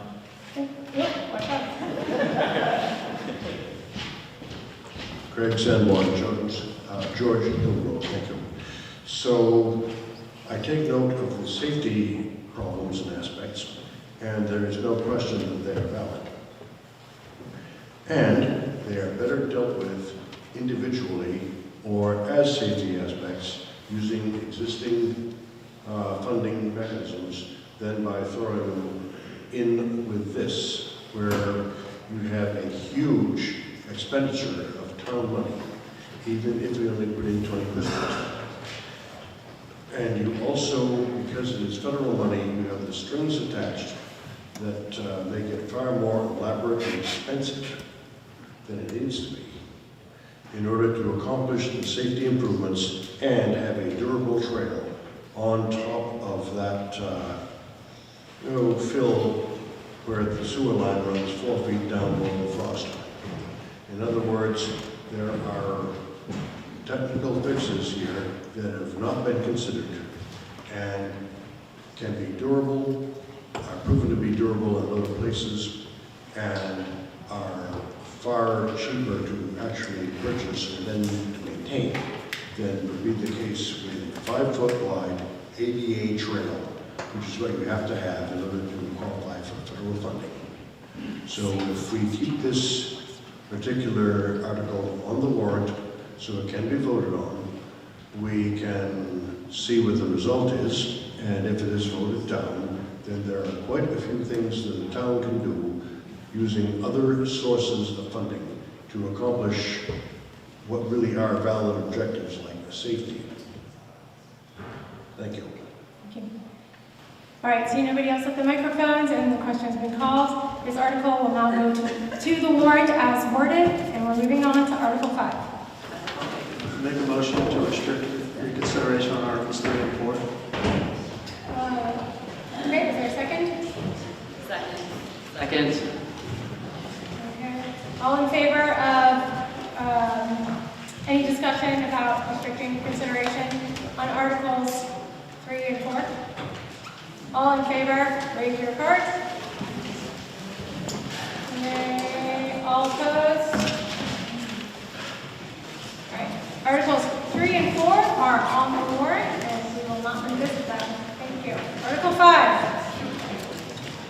To see if the town will vote to raise and appropriate the sum of $280,000 to replace a Public Works 6-wheel municipal plow truck and to authorize the issuance of not more than $280,000 of bonds or notes in accordance with the provisions of the Municipal Finance Act, RSA 33, and to authorize the municipal officials to issue and negotiate such bonds or notes and to determine the rate of interest thereon. The Capital Improvement Program, Capital Reserve Fund, which the Select Board is aided to expend, will be used for the annual principal and interest payments for the life of the loan. Again, the 3/5 ballot vote pertains to March 10th. The Select Board recommends this article by a vote of 5-0. The Budget Committee recommends this article by a vote of 10-0. May I have a motion to accept Article 5 for discussion? Motion to accept Article 5 for discussion. Second. And it's seconded by Eric Russell. And I'm going to invite Jim Taylor to present Article 5.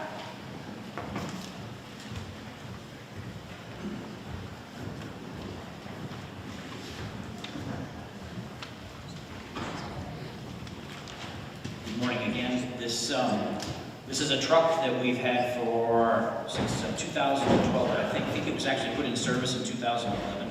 It's a 2012 model year. It's reaching the end of its thing. It's rusty. It's down a lot, and we wish to replace it with a similar truck that will have a plow, a wing, and a sanding body. And it's part of the routine capital improvements plan. I think the only reason it's on the warrant is we've changed instead of being funded through the CIP, it's going to be funded through a loan. If that's correct. So, I mean, I can answer any questions anybody has on that, but it's a planned replacement.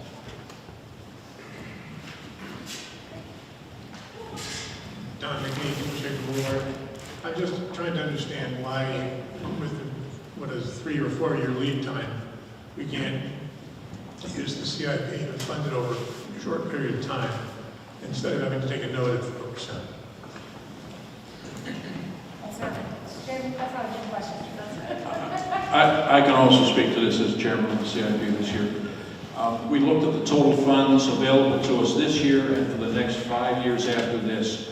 It would deplete the fund by quite an amount of money, given the number of needs which we've identified over the next 2 to 3 years, as well as the next 2 to 3 years after that, it would take a large amount of money. Basically, it would drop the fund from about 1.2 million to about 800,000 and change.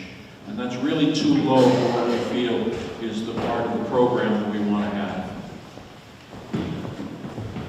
I can just add to that really quickly. I don't need to go into the numbers, but the CIP takes a lot of time looking at what we want to purchase with cash and some things that we're going to have to finance. And just through the CIP planning process, this one vehicle was put forward as a recommended to finance this one.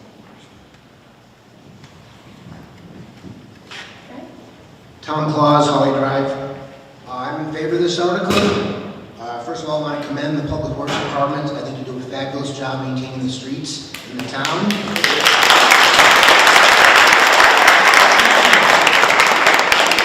I think 15 years for the life of a vehicle is understandable.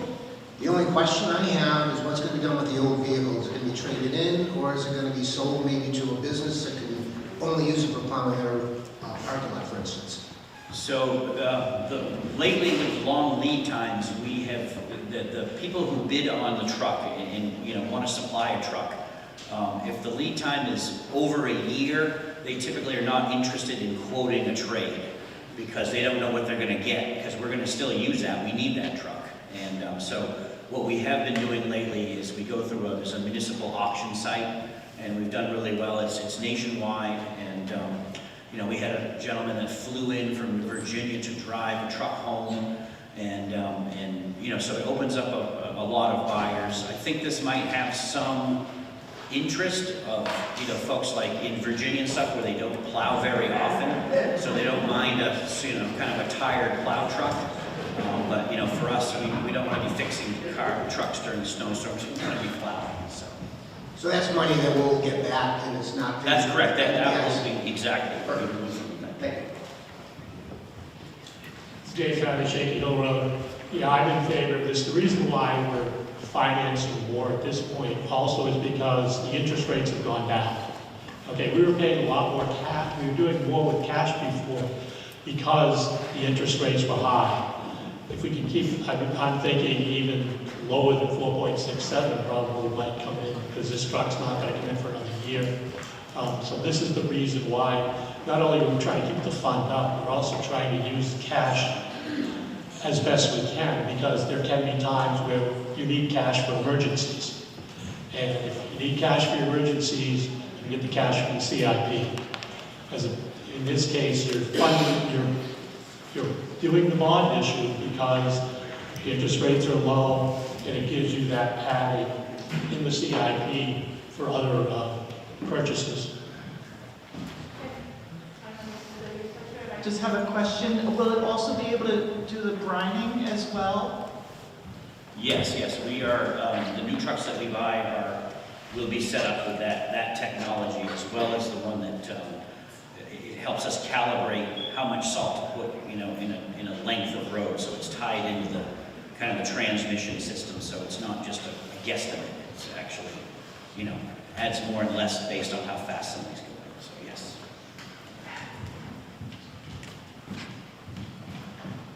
Okay, not seeing anybody else at the microphones for discussion. This article will move to the warrant as written. Moving on to Article 6. Shall the town of Enfield raise and appropriate as an operating budget, not including appropriation by special warrant articles and other appropriations voted separately, the amount set forth on the budget proposed with the warrant or as amended by vote of the first session, for the purposes set forth therein, totaling $9,604,678. Should this article be defeated, the default budget shall be $9,382,703, which is the same as last year, with certain adjustments required by previous action of the town of Enfield or by law, or the governing body may hold one special meeting in accordance with RSA 40:13:10 and 16, to take up the issue of revised operating budget only. The Select Board recommends this article by a vote of 5-0. The Budget Committee recommends this article by a vote of 9-1. May I have May I have a motion to accept Article 6 for discussion? I make a motion to accept Article 6 for discussion. I'll second. Great. And I'm going to invite Dimitri DeSerrano to present Article 6.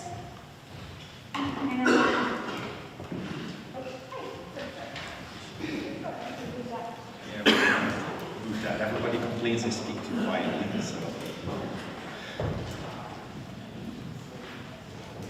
All right, everybody can hear me? Yes. If you're in the back, you can't hear me as I talk, please raise your hand. That will be a reminder to me to get closer to the microphone. So slide 2. So as a summary, the proposed increase in the general operating fund, which we call the budget, is 3.1%. That is not what you're voting on. You're actually voting on a much bigger pool of money, which we'll explain. Same as it has been in prior years. Of that 3.1% increase, I project that the town tax will actually increase by 8.5%. And that is in part because, one, the increase in the budget of about 60%, but also we're projecting a reduction in revenue. So when your expenses go up and the income goes down, the gap increases, so your taxes go up. And then another reason for the increase was in 2025 we used fund balance. We are not planning to do that, and that also increases what has to come from taxes. Essentially, last year you used your savings account, this year you don't. You have to make up the difference. As I have done in prior years, I also tell people, hey, I project the town tax will go up 8.5%, but that doesn't mean your bill goes up 8.5% because there's other contributions to that. And so my estimated increase for your tax bill increase would be 2.8%. And so I'm going to go through the slides and kind of explain all of these different numbers, but that's essentially the bottom line. Next slide. This shows the historical. So as I'm sure people realized a couple of years ago, we had big increases. That was partially inflation, but also partially the 2 building projects. Those loans are now fully in your taxes, and so the increases are now more in line with COLA. Next slide. Again, just for historical reference, the inflation. As Dan just previously said, our interest rates have come down, inflation has come down. We are close to what we call historical numbers. We're still a little bit on the high end, but it's about 3.2%. Okay, budgeting process. This is copy-paste every year. In fact, I didn't even make this slide. It's that old. But we work with the town manager to prepare a budget that has been here. The department's head work with the town manager to draft the budget that then the budget committee reviews. The objective is discussed at the first meeting together with the select board, and again this year the goal is to essentially maintain services. Next slide. Okay, so with beyond maintaining services, there's a couple of changes this year. One is the planning for the retirement of the assistant town manager. So there's going to be some overlap in staffing. I'm sure some of you will have questions on that. The select board essentially recommended that we focus on a finance-oriented position. So I'm sure questions on that will come up, and then I'll refer those to the select board. Also to note that some of the expenses on the town are offset by revenues, and they are accounted for differently. So when you see an expense on the town side, that doesn't mean it all comes from your taxes. For example, a good example of this is the nursing program, water, sewer. Like water and sewer have their own funds. You're voting on their budgets on March 10th, but it doesn't come out of town taxes. All right, next slide. So, labor and benefits. The proposed increase in labor is 12.3%. A big portion of that, about 60% of it actually, is associated with this planning for the assistant town manager retirement. The proposal is to have a 9-month overlap in the position.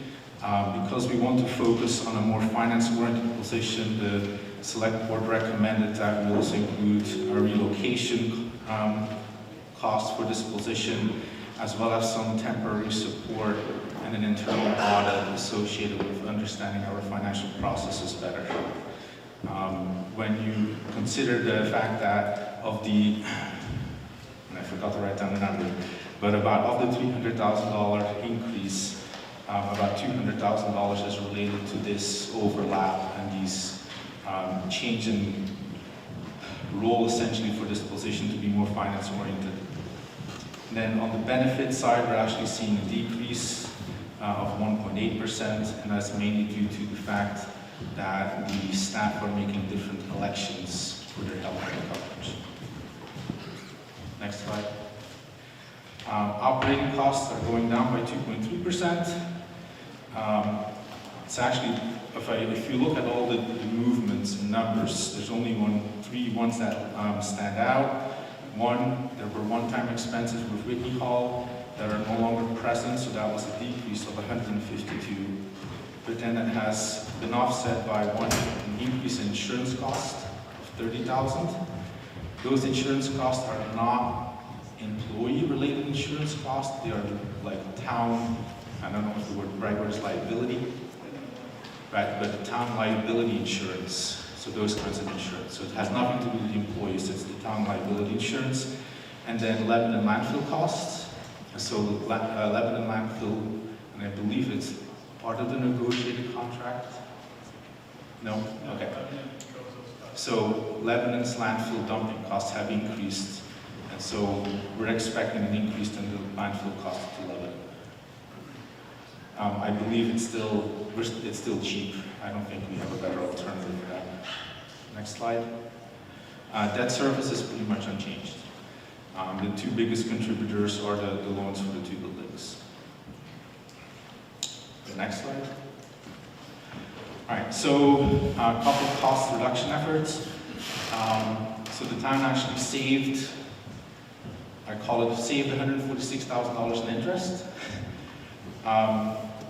That was then used to reduce principal. So it's essentially like you don't take your loan out as early, you don't collect interest on it, and your payment goes to principal. So over the long run, you're going to save money because your loan amount went down. And so it didn't actually mean we didn't make the payment. It just meant we carefully selected when we drew the money out so that our payments went to principal and not interest. So, but overall, it saved down $146,000 plus interest over 30 years, so which is pretty significant. Then on the smaller side, rather than asking for a bunch of money to build the roof over the public stand area, we just used leftover recycled materials, saving about $10,000. And then on the grant side, as you know, the town applies for grants all the time. They don't win them every year. But we discussed one now here, the Walk a Mile grant. On top of that, we had loan forgiveness on the water system improvements of over $1 million. So again, that really saves the water users money, right? Because again, the water system isn't paid for by town property taxes. It comes out of the rates. All right, summary for 2026. So salary went essentially up 12.3, benefits went down 1.8, operating costs went down 2.3, debt service went up 0.3, so there's the total of 3.1, right? And that is your general operating fund. Next slide. So again, the top row of that table, there's your 3.1 again. So that's that general fund. On the far right, you see the 3.1. That's your general fund increases. However, when we vote on the 10th, it also includes the water fund, right? Again, that doesn't go to taxes. That went up 1.4%. Sewer fund, that went down 23%. Capital projects stayed the same. and then TIF also went down 23%. So what is really on the, is it ballot? Is it still a ballot? I guess it's still a ballot. What's really on the ballot is you're voting on a number that has gone down 0.3%. So last year, the number was 9.634 million. Now it's 9.604. So I hope that all makes sense. Lots of numbers. Okay? So that's not all we appropriate. As everybody has heard, we have CIP. And as one gentleman from the public stated, forgot your name, I'm sorry, that contribution is actually increased. So we used to put about 579 in it. Now it goes up to 613. So the CIP contribution has gone up 5.9%. And I believe there's another article to put $20,000 into police bonus retention program. And so total appropriations from all sources last year was 10.21 million, and now would be 10.24 million, or an increase of 0.2%. So next slide. So compared to the default budget, which I believe, according to the agenda, Eric will talk about. So the default budget is 9.38 million.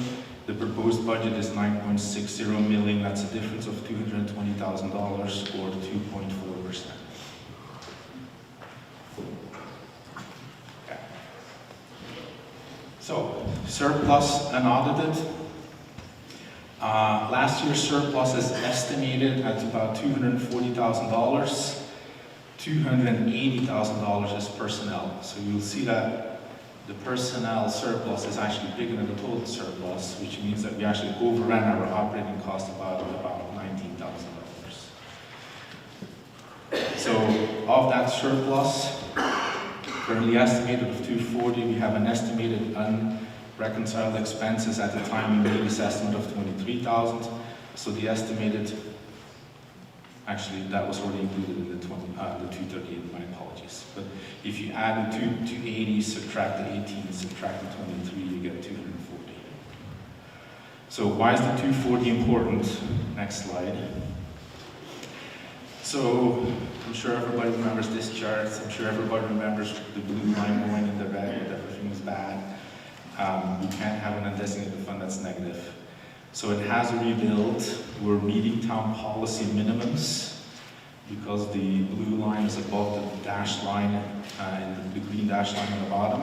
However, the intent is that the blue line matches the solid green line in the middle, so we're really below target. So in 2025, we're going to add an estimated surplus of 240. But as you remember, I earlier said we used fund balance last year to make the taxes less, essentially, of 71. So the increase in the 2025 is only expected to be 167.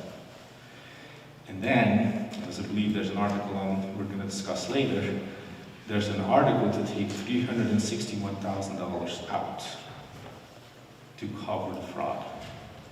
And that's why the 2026 number is so low. Because the fraud money's got to come from somewhere.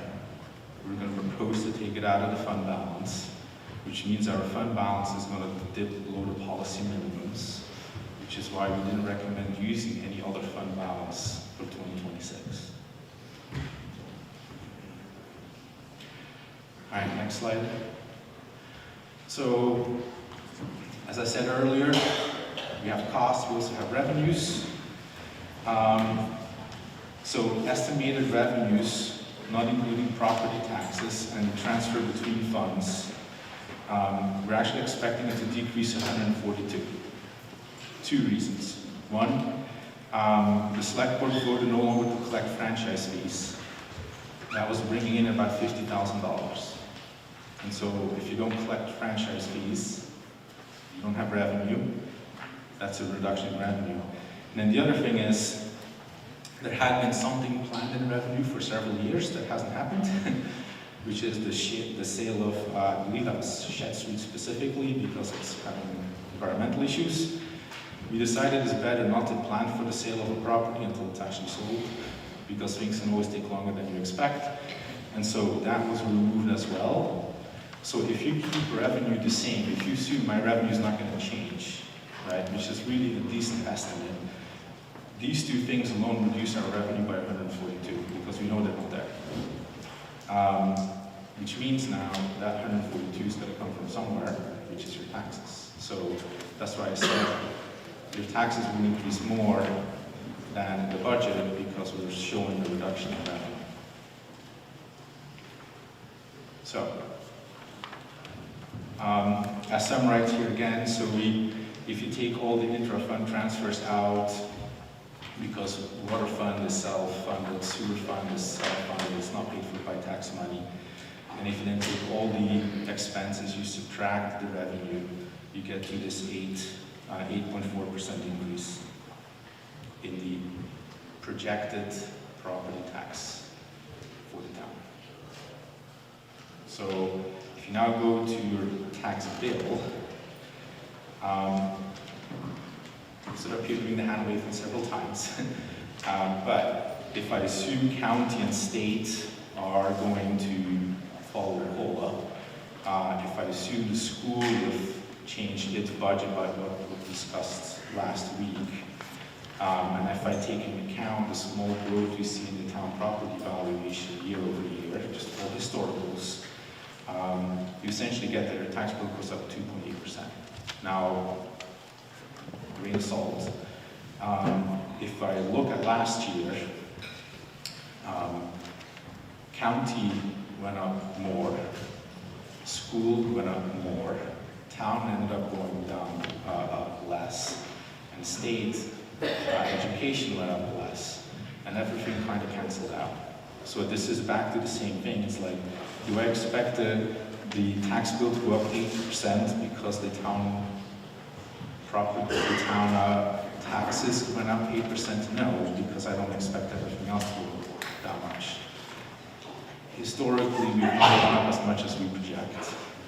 And so this is just to give you an idea, based on the actual sizes of the pies, what will my bill do? 2.8%, and this is what I'm going to assume, right? But this is all an estimate.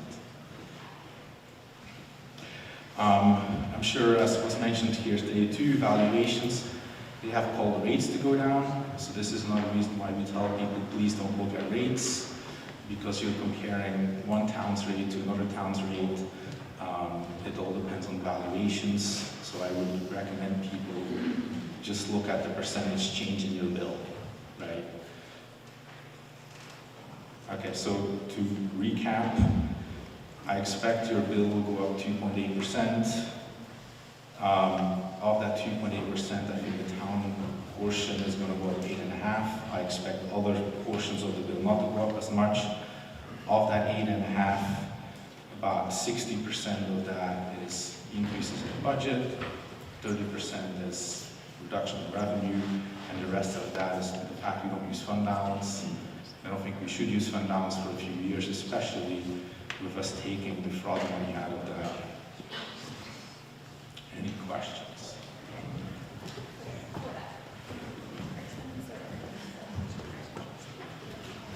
Thank you, Dimitri. Eric, are you adding to this right now or just available for questions? I'll get back to you. Good. Okay. Hey, Eric, I need you to talk about the default budget, please. Thank you. So the default budget is a legal mechanism to make sure the town can continue to function should the budget be voted down. And it is derived based on the prior year's budget, essentially flatlining things over with a few exceptions. For example, contracted items that include an escalation, such as our curbside pickup, that escalation, that contract is included. And then other items are removed if they were a one-time expense. So for example, the Whitney Hall maintenance line, last year, the 2025 budget was $105,000. The requested in the budget that's being presented today is $25,000, but the default budget would be $60,000 because there was a $45,000 one-time project but the overall budget last year that moves over is 60,000. So there are some adjustments that are made, but the really short answer is that it's a mechanism to allow the town to continue operating, because our operating year is the calendar year. So we're actually operating today under the budget that we're going to vote on in March. And so it allows the town to continue to function should the budget be voted down. And I guess the last thing it says, as Debbie said, it's about 220,000 less than the proposed budget, just because it can help people think about it. What that difference is, our budget amount for our curbside recycling, and I'm specifically using this example, it can't change. This is something that is contracted, so I'm trying to give an example of sort of the level of service that $220,000 represents. So our curbside trash pickup is budgeted at $410,000. So the $220,000 as a level of service is roughly comparable to going from twice a month to once a month with curbside recycling. So just as people think in their head, how does the default budget impact relative to the proposed budget? That's kind of the level of service difference between the two. But again, it's really just it's a way for the town to continue to function should the budget not pass. Thank you. And to clarify, existing wording cannot be amended except for dollar amounts of the proposed operating budget. You may not amend the default budget amount. That is the statutory. All right, we can open this up for discussion, please. Jim Buffet, Maple Street. I was the minority vote on the budget committee against this article. And the reason I did it is not that I don't think that a lot of good work went into it, but that year on year, we're looking at huge percentages of increase in the past 3 to 5 years. And in addition to this 9.6 million in the main budget, there are several other warrant articles that include about 3 million more of funding that will come out of our taxes. So I have concerns about the impact that has for people on fixed incomes, lower incomes, and I don't think any of us are ready to move away. Steve Stanson, Shaker Hill Road. Point of information, anytime I hear about revenue being reduced, my antenna goes up. There was discussion about franchise fees being eliminated. And so I'm just curious as to who is subject to the franchise fees, how much money was involved, and why were they eliminated?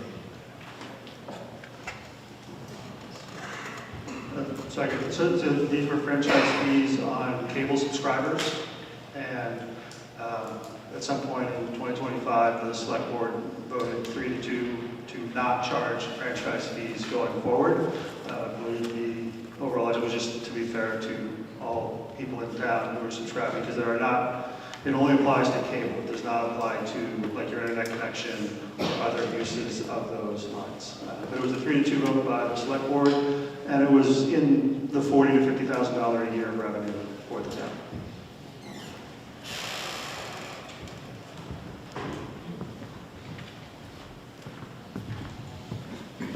All right, not seeing anybody else making their way to the microphone. This article will proceed to the warrant as worded. Motion to restrict reconsideration on Articles 6. Second.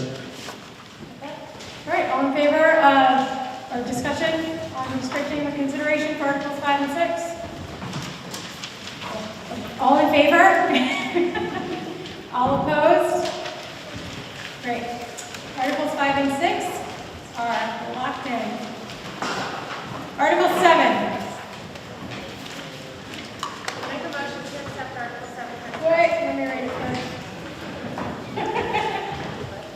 Hold on, let me read it first. You're on the ball. Appreciate Appreciate it. To see if the town will vote to raise and appropriate the sum of $613,835 to be placed in the Capital Improvement Program Capital Reserve Fund previously established. The Select Board recommends this article by a vote of 5-0. The Budget Committee recommends this article by a vote of 8-2.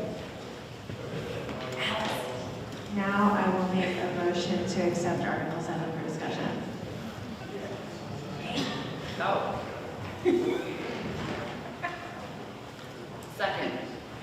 Great. And I'm going to invite Tracy Young, select person, Tracy Young, to present Article 7.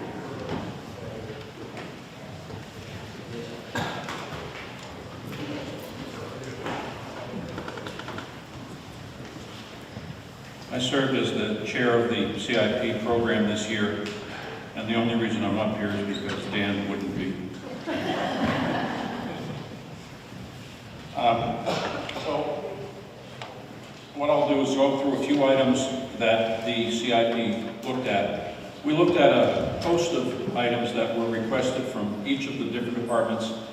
They each appeared before the CIP explaining their requests in detail, and we listened to them carefully. Some of them were passed through as acceptable, some of them were modified, and some of them were put off either permanently or temporarily to a future year. But we very carefully reviewed all of the items that were requested by the various departments. I'll start with the list behind us, just a couple items, and make comments on them appropriately. You can see the first item is listed for the Shaker Recreation Area redesign. The object of this request is to add sand back to the beach. It requires state engineering for the state due to the specific requirements that they have for adding sand back to anything around one of the lakes. It also includes resettling of the boat ramp area, which we call now part of the Shakoma Beach area, so that we combine both the beach area and the boat launch area. It also begins to address questions that came from the chief, for example, that there's nothing which blocks anyone from leaving Main Street and driving right down the beach, so it's a safety issue. I'll make a point that this, I'm going to diverge, if you will allow me, based on the previous discussion as well, but it's an appropriate time to diverge ever so slightly. To say that the engineering which was done for the Walk a Mile Trail included the crossover to Shakoma Beach from the parking lot. This is an item which can be addressed later, as was mentioned. This design, as we're looking at it now, could take advantage of the design which was bought and paid for to do this crossing. So that the engineering for the crossing itself is there, we own the design. We can begin to look at this process. This can be incorporated by the CIP. Second item on this list is 19 Main Street building improvements. This is improvements to the former police station at 19 Main Street. It's in need, but not urgently, for some upgrades to the heating and plumbing requirements of the building. As you know, at this time, the building is being occupied by the food bank very successfully on the ground level. It's extremely well used and vital. However, for this sum of money, which we're looking at $100,000, we have noted that none of the funds will be expended until we begin to see some proceeds from the sale of Depot Street building, Shed Street properties, or former Union Street Fire Station. So until those properties begin to generate some money, none of it will be spent on the former police station.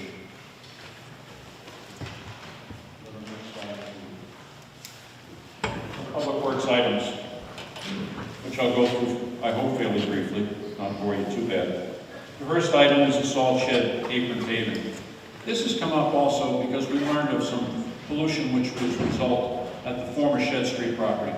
Salt landing on the ground and resting there for years is not a good thing in terms of erosion control and potential pollution. So we wanted to get the area around the apron of the salt shed at the proper location at the new DPW paved, if at all possible, to try to control runoffs. So we've allocated some money towards that. The next item on that list for 26 is the Shaker Boulevard Bridge. Now, the $483,000 is simply the first part of the grant from the state This is federal money, which is the result of the bridge being damaged in what I believe was Hurricane Helene. Correct me if I'm wrong on that. Irene. Thank you. However, the amount which comes from Enfield of that $483,000 is only $96,600. That's all that the town will be paying for that bridge.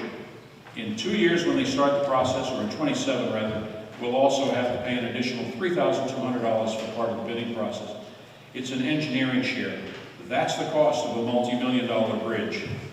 I wish all bridges could be that inexpensive. The next project we've discussed fairly thoroughly already, which is the $280,000 allocated for the new plow truck. We're anticipating potentially, Jim has guessed, and I know it's only a guess, $10,000 or so we could perhaps get as a trade-in. That'd be nice. However, the $280,000 was well discussed and is recommended by the CIP for expenditure. The next item is a water sewer utility truck to be paid for by the Water and Sewer Department. Their truck is 15 years old, it's completely worn out. That truck would be turned over as a potential use for our building maintenance department, so it would still have some limited use in the future. But this would give them a properly equipped truck for water and sewer, especially when it comes to man lifts and lifting manholes and that sort of thing. They badly need a new truck. Next, we see some water main replacements. These are 1903 water pipes. If you can imagine a pipe which is, say, from the 60s or 70s, as in many pipes in our homes, we're fine. But 1903, give me a break.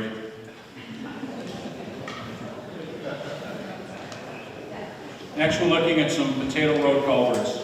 Now, this is the result of our not being able to qualify due to a much bigger project for FEMA funds. As we all know, FEMA moves about the same speed as Thomas the Tank Engine. So we need to start to get some of these bulk culverts repaired before they collapse on Potato Road. This is a start. It will be a self-performed project. We've allocated $150,000.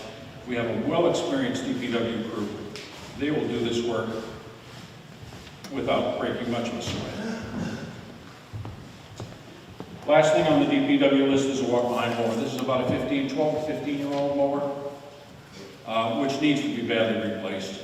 We'll probably even get about $1,000 trade-in by Jim's guess on the old mower. So this is obviously an urgent item as well to keep our mowing up. They do so well.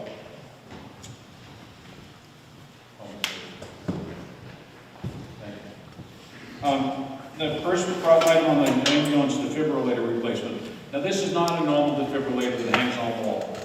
This defibrillator can contact electronically directly to the hospital, so it can transmit the statistical information needed directly to an emergency room. That's why it's $50,000. This is not the one you see hanging on a wall. This is an ambulance defibrillator, state-of-the-art, used by them so they can talk directly to the hospital, to the emergency room, for the best possible care for someone who's having difficulty. Public safety radios are basically funded, however, from the town budget. This is part of a 5-year program. This is the second year, I believe, of a 5-year program to replace radios. They don't get rid of them. Generally, they try to get them throughout the DPW so that each man has a radio and we can communicate with them. But the radios need to be replaced every 5 to 7 years. They just wear out. The last item on that list is the cruiser replacement. I don't need to call the chief up here, but I will tell you what he has done. He has already looked at this, cut the price, found it for $68,000. That's not bad. The next item on the list, administrative, is the walk a mile grant. I think I can sense the tone of the group that's here. It's going to go up for a vote. The entire town is going to vote for it. It would be our cost as listed starting in 27. I don't think it's going to happen. We'll skip over to funding sources. The Capital Reserve Fund is requesting, or is spending on cash, $532,608 this year is what we're recommending. We're looking at borrowing for the 6-wheel dump truck, $270,000, which is the net after potential $10,000 trade-in. Looking at money coming from the water fund for their projects, as discussed, sewer fund, etc. The tax money of $15,000 is what pays for the radios.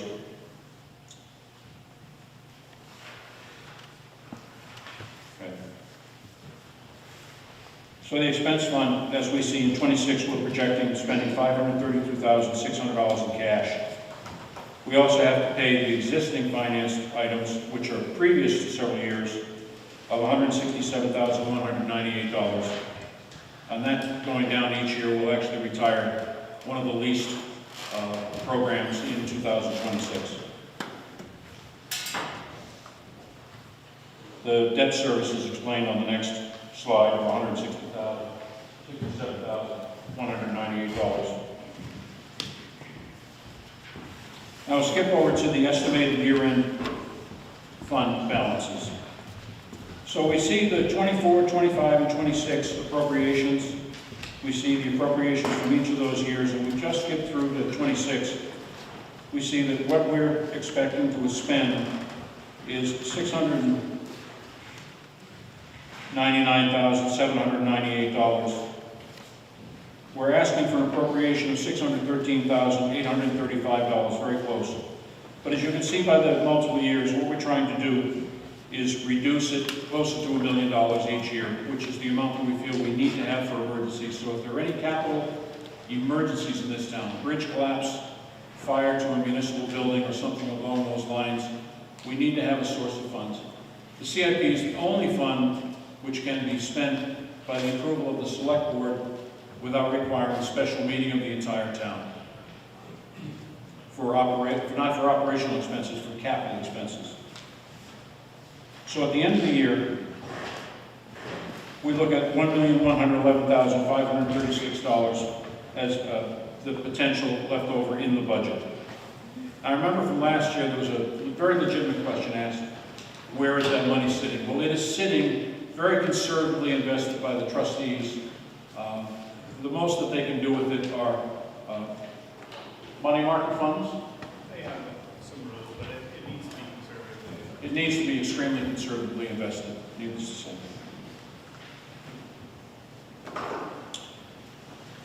Okay.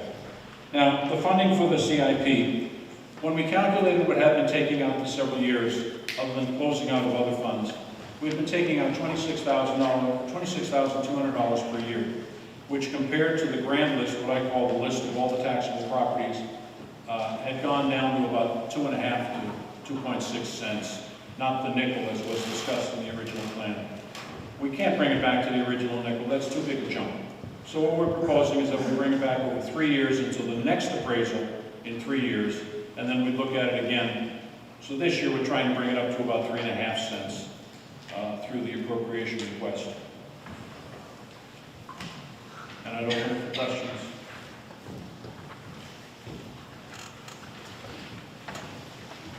Thank you, Tracy. Yes, more discussion.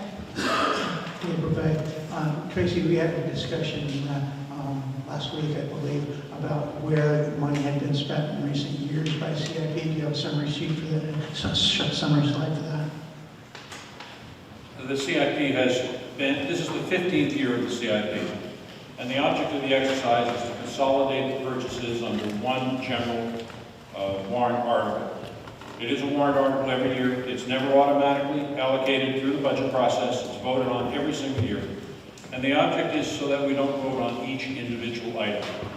So for the list of things which were done over the last 5 years, I won't try to repeat it here. It's way too long. However, it has certainly been things that are important to the town, like fire trucks and other needs for the town. It's looked at very carefully each and every single year, and we try to keep the amount which we ask for approximately the same as the amount which we appropriate each year. So it's a balance. Quick question with regard to the overall, earlier there was discussion about Article 4 and those funds coming out of the CIP. In your presentation, you also mentioned the service for that in this article. Is that duplicative, or is that, in other words, if we approve Article 7, is that already account for the funds in Article 4. Tracy, do you want me to answer Sure. That would be more of a question. that? So, can you guys hear me? No. Okay. This one?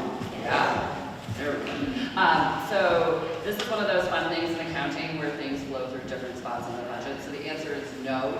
We're talking about it. You make the appropriation and you decide to take out the loan or not. So if you take out the loan, you have to take the payment from somewhere within the budget. And we have chosen to ask to have it flow through CIP. CIP tracks our larger expenses, and it's also one of the ways that we do tax leveling, right? So you don't have like a $750,000 fire truck one year and then we ask you for 10 the next year, so you go like this. So that's why we're asking to go through CIP for that item, but it wouldn't go into the budget and through CIP.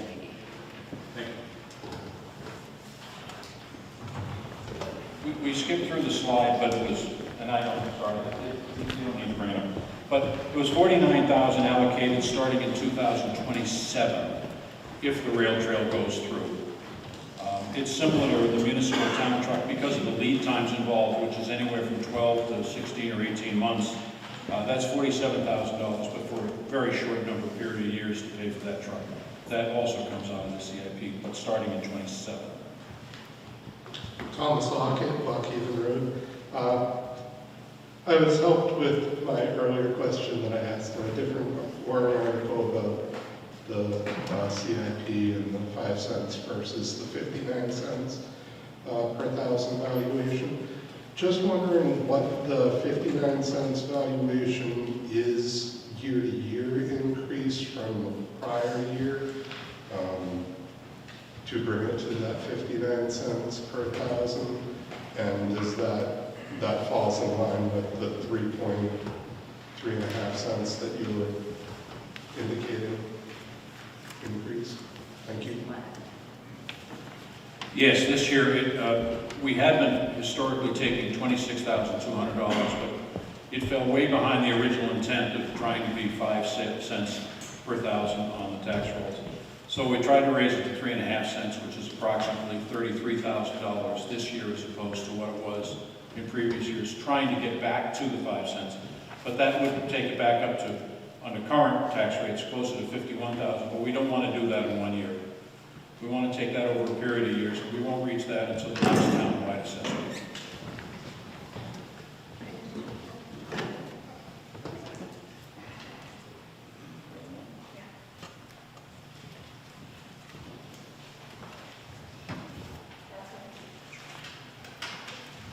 Quick note, if I could, I want to thank Dan Kiley for serving as the chairman for so many years on this committee. He served again this year, and he did an incredible job once again.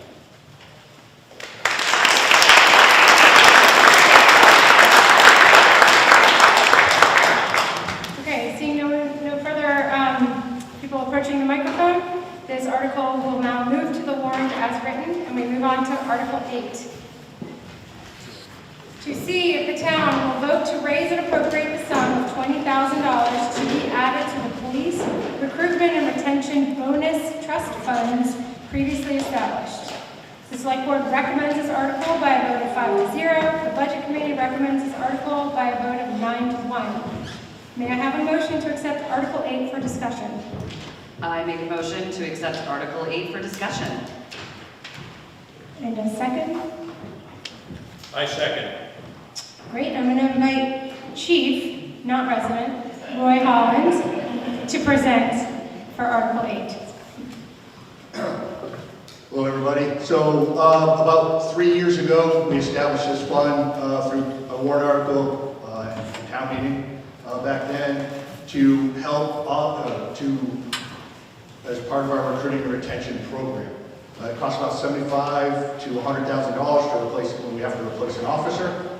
It's a very common practice in law enforcement, not only in our state but throughout the country, to offer sign-on bonuses. Ours is $20,000 for a fully certified person who comes on, and we were one of the first in the state to start a retention program as well.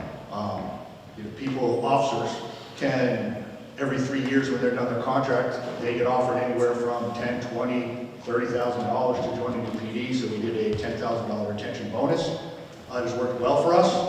We have currently 2 officers on the recruiting bonus that they received sign on. They came to us fully certified, which saved the town, approximately $60,000, $70,000. And then we have 2 officers on the retention. That means that 4 of our 7 officers are on contract for the next 3 years. One of them recently signed. And we're going to have an opening, as everybody I hope saw in the announcement, that Mike Craven's retiring.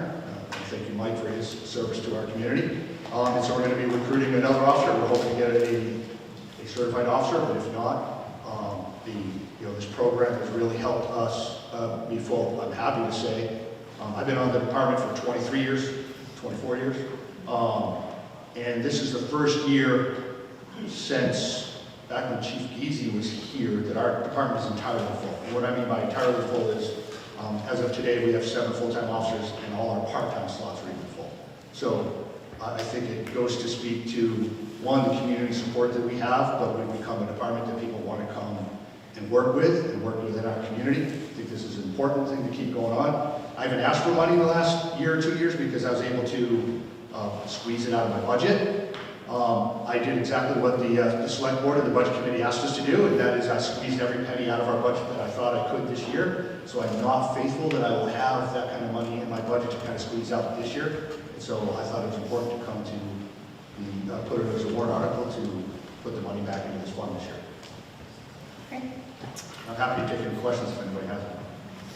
I'll now open it to the floor for discussion, questions, debate. Dave Buffet, I was the lone nay vote for this article in the Budget Committee, and Roy's explanation makes me convinced that it's a good choice for $20,000. Thank you.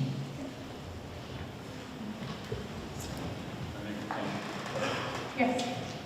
I think Roy's management of the previously allocated fund, as well as continuing it, makes all the sense. It's allowed us to be competitive with larger towns. We've had officers that have left us, and after a little while, pick up the phone and say, any chance I can come back? It's really proved its worth. This is almost, I hate to use the term, no-brainer. All right, not seeing anybody else making their way to the microphone, this article will move to the warrant as worded. I'd like to make a motion to restrict reconsideration on Articles 7 and 8. Second.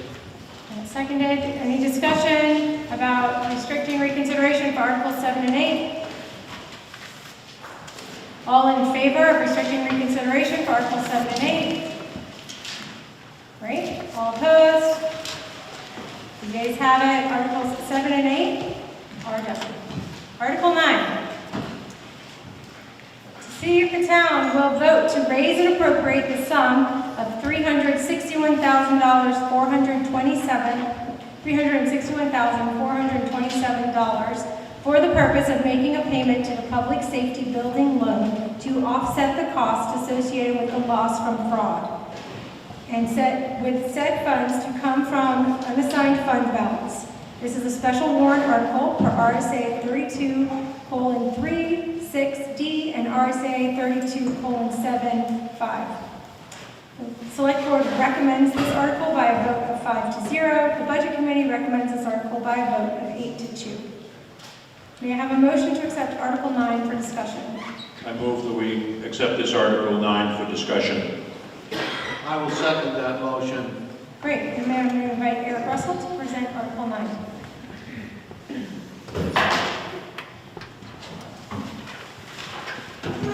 All right. This isn't a fun one, obviously. As I hope everyone knows, in 2024, Town of Enfield was the victim of a phishing fraud. And from our building funds, we had a loss of $742,297. The bank and the insurance recovered $380,869, meaning we have a net loss of $361,427,000. These are from the Public Safety Building Fund. The loan for that is scheduled to close this year, but we are looking to ask the town to use our undesignated fund, our emergency savings, to cover that fraud. It's a bad thing, it happened, we have to take our medicine, it's a rainy day. This is what the rainy day fund is for. And as hopefully people know, the undesignated fund can only be spent through a vote at a town meeting, so we're bringing this forward to be voted on. The alternative, should this fail, would be to wrap it into the loan and pay interest on it. That was the latest advice that we got. We don't want to do that. We would rather cover the fraud using our rainy day fund, and we're putting that to voters.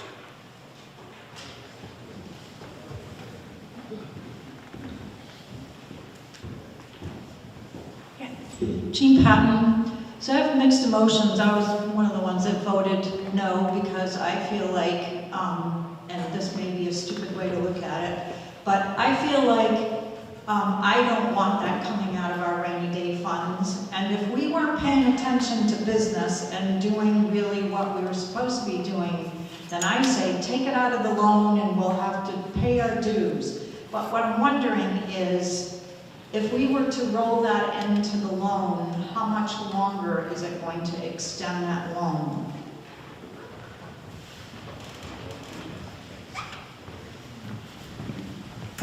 It's not going to extend the loan, and it's not adding to the cost of the project. We were able to manage these projects well, and we're coming in slightly under budget, so it would just fold into the 30-year loan that we had before, and kind of the cost we had before. What we're doing is, this was a fraud. This was money that was stolen from us, and then, as Eric said, we would have to pay interest on that. So it's really a decision of where we pay for that from, but it wouldn't add to it. We've worked really hard to make the extra principal payments, those things which will actually reduce the length of the loan over the time, but it's really a decision of where and how we want to pay for that.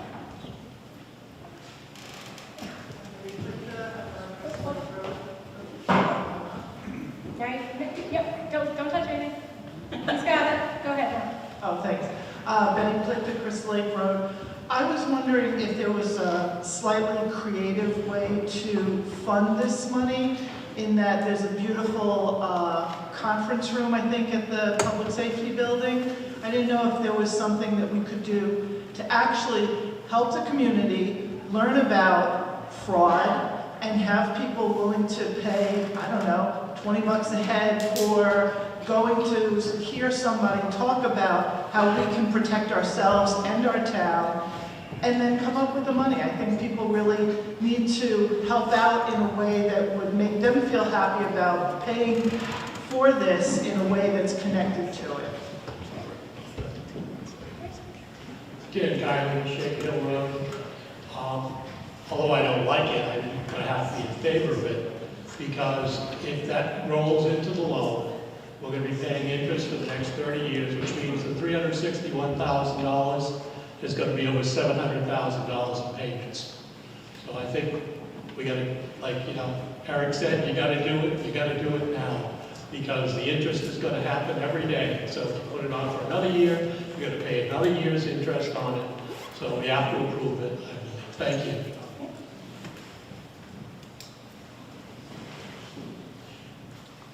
All right, not seeing anybody else. Okay, let's do it. I think a little bit more explanation would be good. When we considered this at Budget Committee and how to do it, we decided it was better to bite the bullet, take it out of the undesignated fund balance, because we're fairly certain that we're going to be selling the fire station, replaced, and the other property on Depot Street. Yeah, and I think that information kind of helps balance, because that would go into undesignated fund balance, as I understood it, correct?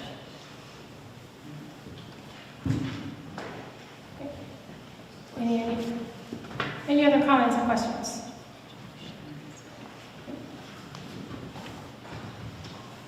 Each year, what's left over from our budget rolls into the unassigned fund balance.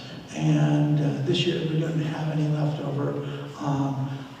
How do we see recovering that to a more standard recommended level, as Dimitri talked about? This is going to drop the unassigned fund balance well below the recommended level.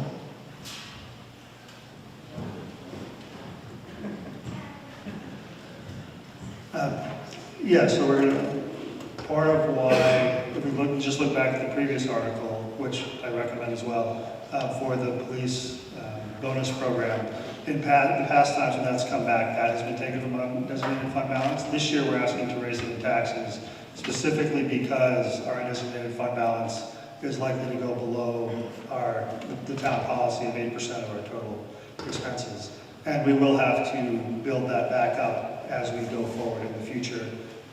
There are several ways that can happen. One is if there is a surplus at the end of the year, that flows into fund balance from the operating budget.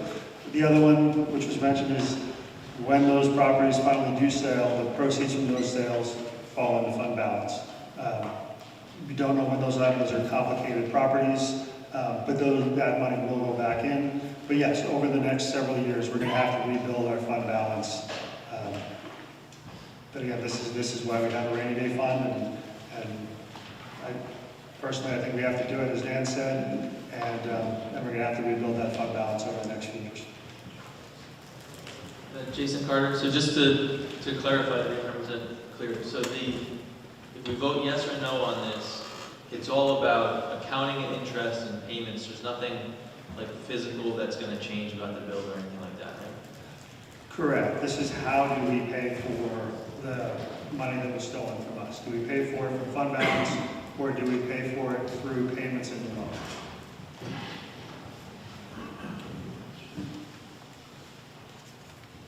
Okay, looking that there's no one else approaching the microphone.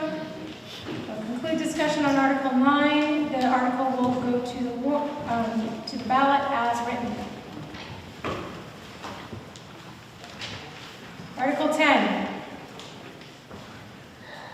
To see if the town will vote to discontinue the municipal water meter backflow preventer capital reserve fund created in 1996. Said funds and accumulated interest to date of withdrawal are to be transferred to the municipality's water fund. I move to accept Article 10 for discussion. Second. Great, and I'm going to invite Jim Taylor to present. I'm going to invite Ed Morris to present.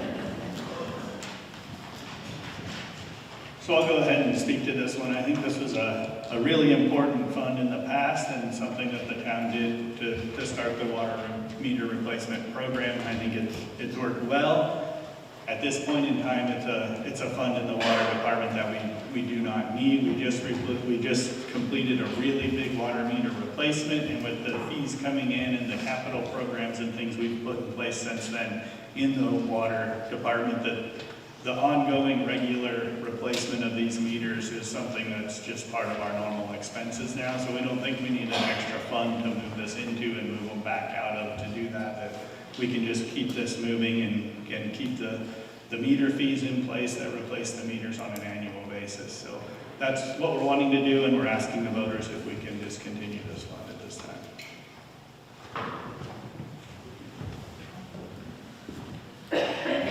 Discussion from the floor. Jean Patton, I just have one question. It says said funds. I'm wondering, does anyone have any kind of estimate of what kind of monies are we talking about? I'm sure it's not big, but.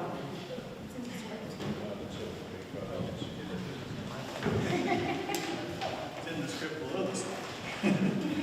So there's $14,785.67 in there now that will be rolled into the water fund to continue water meter replacements.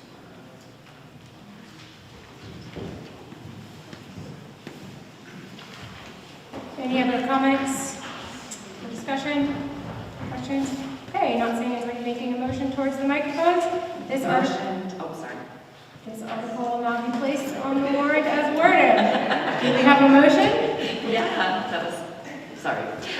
Motion to restrict reconsideration on Articles 9 and 10. Second. Thank you. Any discussion on restricting reconsideration on Articles 9 and 10? Seeing none, all in favor? All opposed, restricting reconsideration.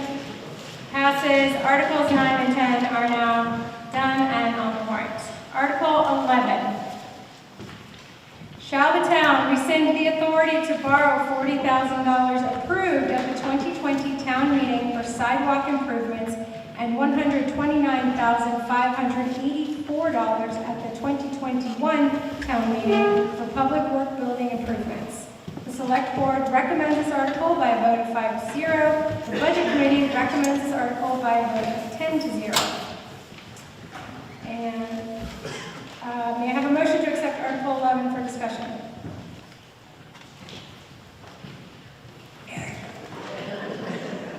I'll make a motion to accept Article 11 for discussion. Second with Alex Kennedy. And I'm going to invite Eric Russell to present Article 11. Unlike my last trip up here, I'm very happy to present this article. Because this one's really just an example of how great our town staff is. DPW was able to complete this work without borrowing, using existing staff and existing resources. And as a result, we can rescind the authorization to borrow. The best example is the sidewalks. They actually built a little sidewalk paver and performed not only the work that was included in the article, but additional work for less money. So this is basically a big kudos to our DPW and other town staff and giving us the ability to rescind our need to borrow that money.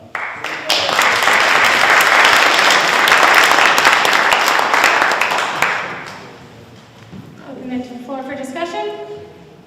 Questions? Thoughts?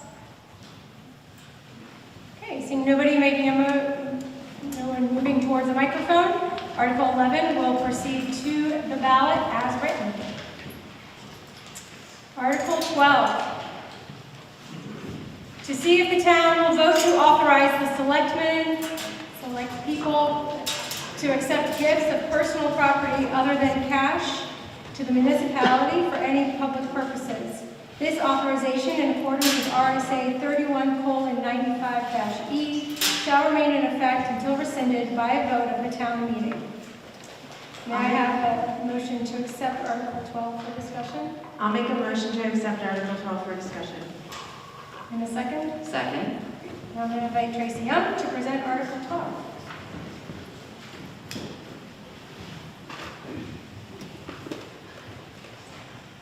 This article is a very simple correction due to inflation. It simply means that hearings will no longer be required if someone gives property worth less than $5,000 to the town, as has been the practice. Hearings will only be required if someone gives property to the town that's valued at $5,000 or more. So it's simply a correction for inflation and not to minimize someone who wants to give less than $5,000 to the town, but that's basically what it is.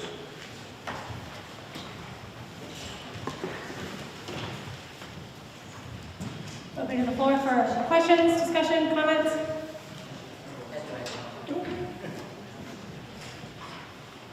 I just have a small comment on this. You know, these are for donations to the town that are smaller amounts of money. The town of Enfield's a very open town. We run, I mean, these will still be on the agenda, they'll still be up for discussion. We always let the public talk. One of the things to consider in this is the public hearing requirement requires us to run an ad in the newspaper, which is a couple $100. So if we're taking $1,000 donation and we have to spend a couple $100 to get it, sometimes it's not worth it. So I would ask that people vote for this, not to reduce transparency, but just to make the process a little more efficient, a little easier, and we can still communicate to the townspeople when we're looking at taking a donation and what we're taking that donation for. Thank you.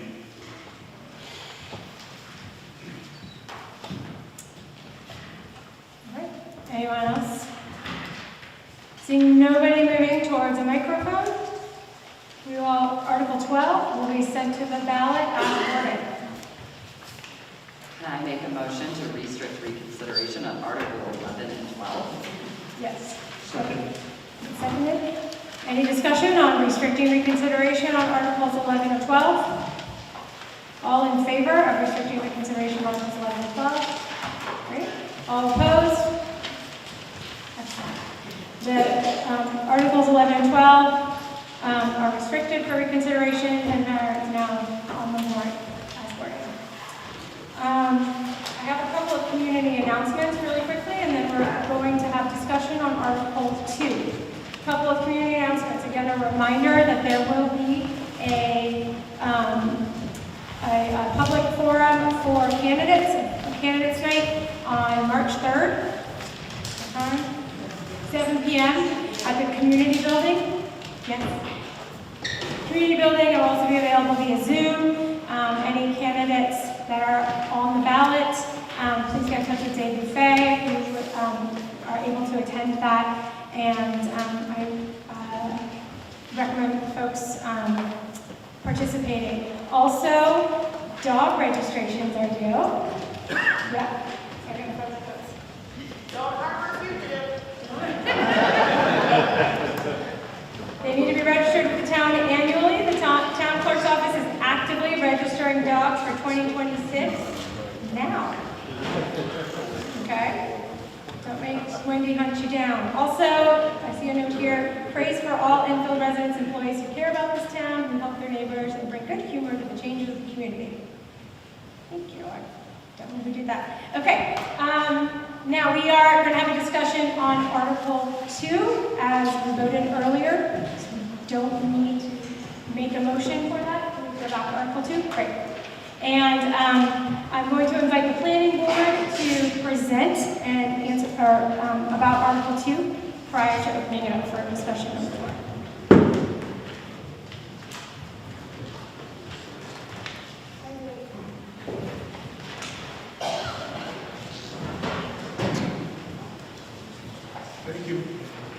Thank you, Madam Moderator. I'm David Fract, Lock Haven Road. I chair the planning board here in Enfield. I'm glad a lot of folks are staying to discuss our zoning proposal. Why are we doing it? That's the first question. One is that our existing zoning ordinance dates back to 1990. It's been amended almost every year since. And number one, it doesn't really reflect the views of the town. Number two, it has internal contradictions and ambiguities. And it just needed a whole new refresh. The second reason we're doing this is to form 3 new zoning districts. The Enfield Village, the Enfield Downtown, and the Route 4 district. There are no changes to the outlying zoning districts at all. The format looks different in the document, but the rules and regulations have not changed. So, how did we get started on this whole project? Well, about 8 years ago, if I remember correctly, the planning board decided to update its the town's master plan, which was ancient. Numerous educational sessions, community forums, focus groups, and public hearings led by a specially formed master plan task force, which consisted of members of the planning board, members of the public at large, and professional planning consultants. We worked for several years on determining what the people of the town of Enfield wanted the town to look like going forward. We kept going back to the public to make certain that we heard you correctly. And we did that constantly as the plan was drafted and before it was adopted. The master plan is Enfield's guiding document for the next 7 to 10 years, but it's only the 30,000-foot view. One of the tools used to implement the ideas in the master plan is zoning. So what does the master plan tell us about zoning?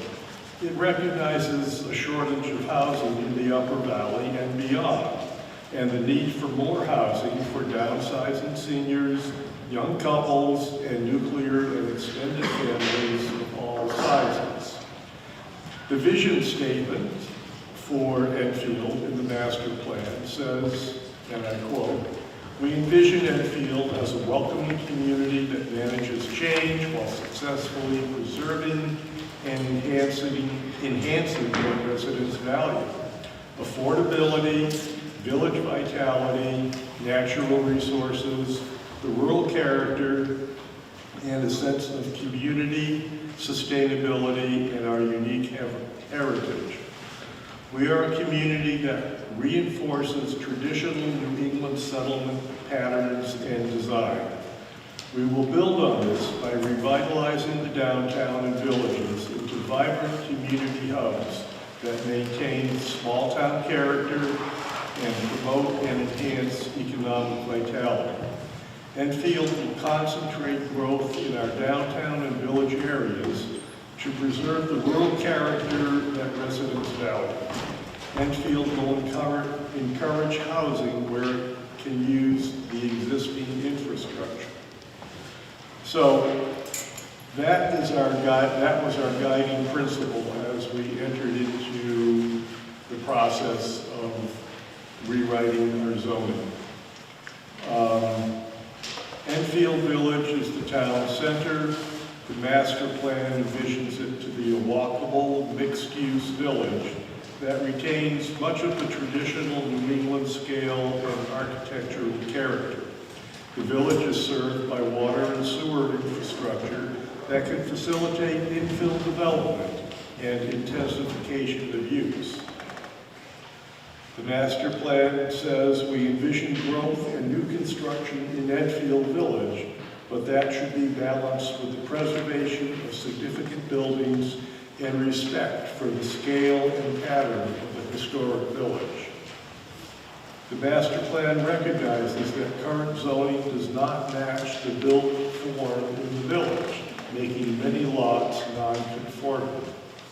The master plan also says that while multi-unit housing is allowed in a substantial area of town, the minimum lot area required per unit significantly limits the opportunity of landowners for additional units on their lots.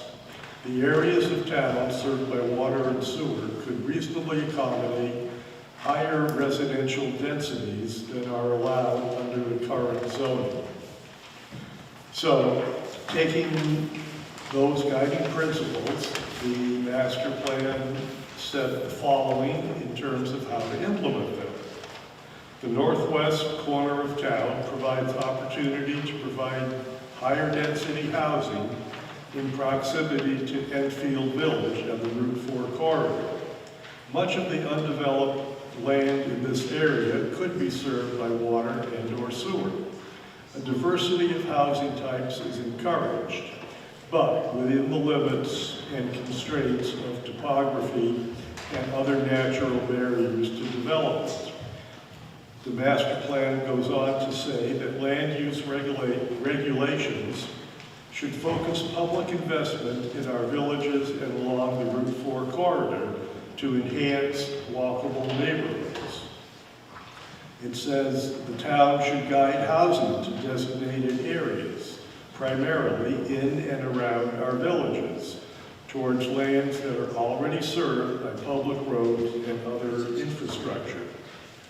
The plan says allow for higher density residential and mixed-use development in those areas of town with water and sewer, and a diversity of housing types, including attached and multi-unit buildings. And the plan says encourage quality building and site design so new housing is compatible with and enhances the character of our community. So those were the guiding principles which we followed as a planning board. We used the same playbook as for the master plan. We held many community forums over the course of a couple of years. We had pretty good attendance for them. The planning board meetings, of course, were open to anybody who wanted to attend, and a lot of people did attend. And we had 2 warned public hearings for people to comment on our proposed zoning regs. The first, I thought, was very well attended, if I remember correctly. We had some 50 plus or minus people between in-person and online. The second, we didn't have as many, and I took that to mean that people were very happy with the proposal as it existed. So now I'm going to turn the microphone over to Tim Jennings, and he'll do a little bit of explaining exactly what the new ordinance proposes and some of the rationale behind it. Tim.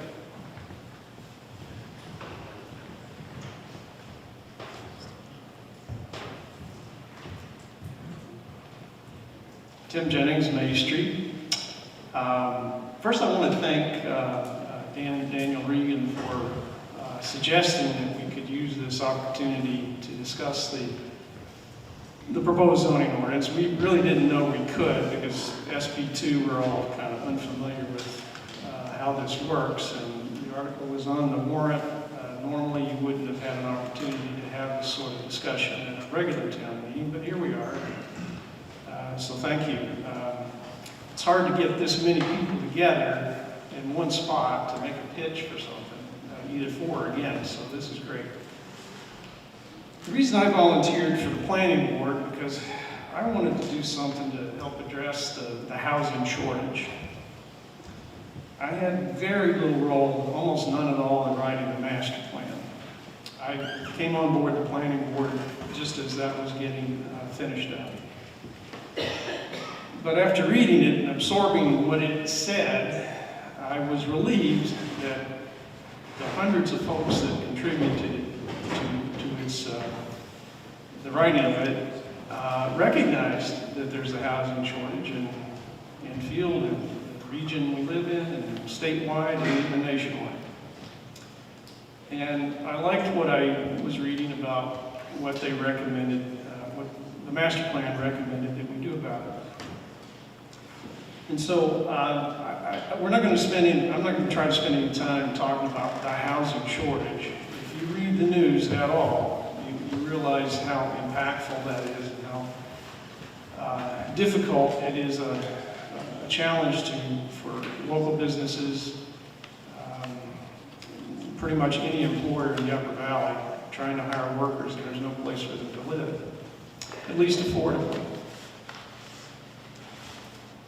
And the only way to solve the housing shortage is to build more housing. Let me say that again. The only way to solve the housing shortage is to build more housing.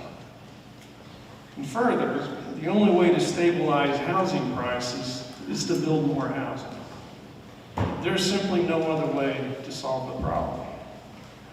We can't make people live in larger household sizes. We can't make rules prohibiting hedge fund investments in rental housing. We can't prohibit short-term or seasonal rentals. We can't make people give up their vacation homes. We can't require that people who work remotely go live in the city where their jobs are. There's just not enough grant money to go around to make a slight dent in the number of affordable housing that we need in the Upper Valley and in Enfield. The only thing that you and I can do locally and legally is to consider how our land use regulations might be a roadblock to new housing in the village, which is the one place in town, as you've heard, that the master plan suggested we might make some progress. We can't solve the housing crisis in the Rural 1 district, the Rural 3 district, the Rural 5 district. You need a large parcel of land, number one, to build a house in those districts. And the cost of developing a septic system, a well, and the other light land preparations just make it so that about the only people these days that can afford to build a single-family home out in these districts are fairly well off. Average blue-collar workers, not so much. That's just probably not going to happen anymore. And the folks back who wrote the master plan in 2022, they knew that, they recognized that. So when we started to write the new ordinance, we went, of course, to the old ordinance and started, what about this ordinance is limiting new housing in the village? We've got infrastructure here, we've got town water, sewer. Why aren't we seeing houses built here? Why is it over the past 25 years, and I've been here living on May Street for 36 years, that we've built less than a dozen new housing units? Why aren't we seeing more investment in the village? And here's what we found. Well, we've tried some things. We've got now accessory dwelling units, which is like mini apartments that attach to single-family homes, either in the house or perhaps over the garage. And it turns out that very few homeowners are building those. One of the reasons is number one is not many homeowners really want to be a landlord. They don't really like the idea of having an apartment in their house. The few that might have a mother-in-law that they need a place for, or kids perhaps, helping them get started in life, okay, but there are just not that many of that going on. And these things are really expensive to build. A couple of years ago, the town increased the allowable housing density to 1 housing unit per 1/4 acre, and that came down from 1 housing unit per half an acre. And we thought that should pump up the housing interest in the village. Well, it really has. There's been maybe 1 house built because of that change. And it's just not enough housing density to tempt owners who might have a fairly large lot, perhaps more than they really need, and they realize, I could subdivide off a section of this and sell it, or maybe develop it and put a small apartment building, 2 or 3 units or whatever. Well, you just can't do that in the existing ordinance. And all of the apartment buildings, or even if you wanted to take a large, rambling, 19th century home that's 2.5 stories, traditional home we have around here, and create apartments in there, you're already on a small lot, and the housing density just wouldn't allow you to put the 5 or 6 units that you might want to put in there. Then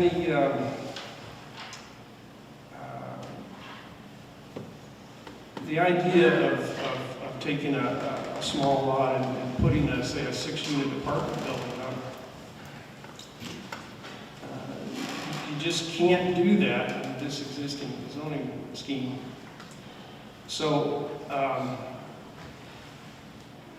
all of the apartments that we have in town, the kinds that we might be okay to see more of, like on Main Street, you couldn't do those today, not under the existing zoning rules. And so all of those were built prior to zoning. So there's just been very, very little that's happened over the years. Now, there are a couple of fairly large lots within the village area.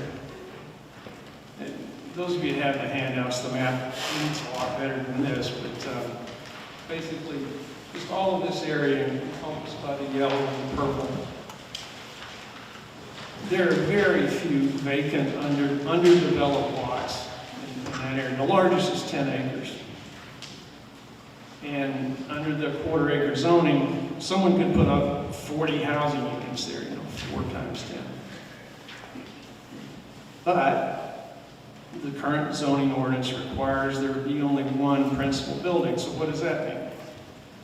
I got to build an apartment building if I want to get all 40 units in it. I can't build a cottage court or a bunch of condos or something like that that would be more attractive and amenable to people's needs. No, I got to build a large apartment building. So these are the kind of things we were looking at and concluding that, all right, we're beginning to see why housing's been difficult to build in the village, even though we have the infrastructure. What we need and want in the village is more single-family homes, some of which could be arranged in cottage courts, where they kind of surround a simple courtyard, maybe have parking and shared. We need a few large homes, we need small homes, homes that are sized for people to downsize into or to start out in. Perhaps even tiny homes. We need some townhomes and condos. We need small apartment buildings in the 4 to 6 unit size that fit within the existing neighborhoods.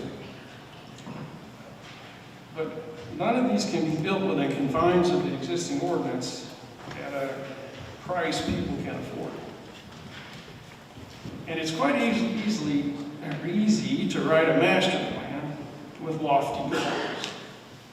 It's a whole other thing altogether to translate those goals into effective action. What are we going to change about the zoning ordinance to accomplish what the master plan says that people want? But that's what we set out to do 3 years ago.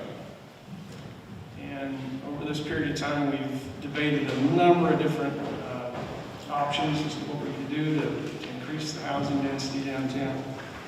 And what we proposed in front of you is we think the best that we can come up with that would allow for a moderate increase in density over the next 10 to 20 years to the point where if what is built happens, or if what we envision happens, it will be incremental and it will be such that it keeps with the existing neighborhoods.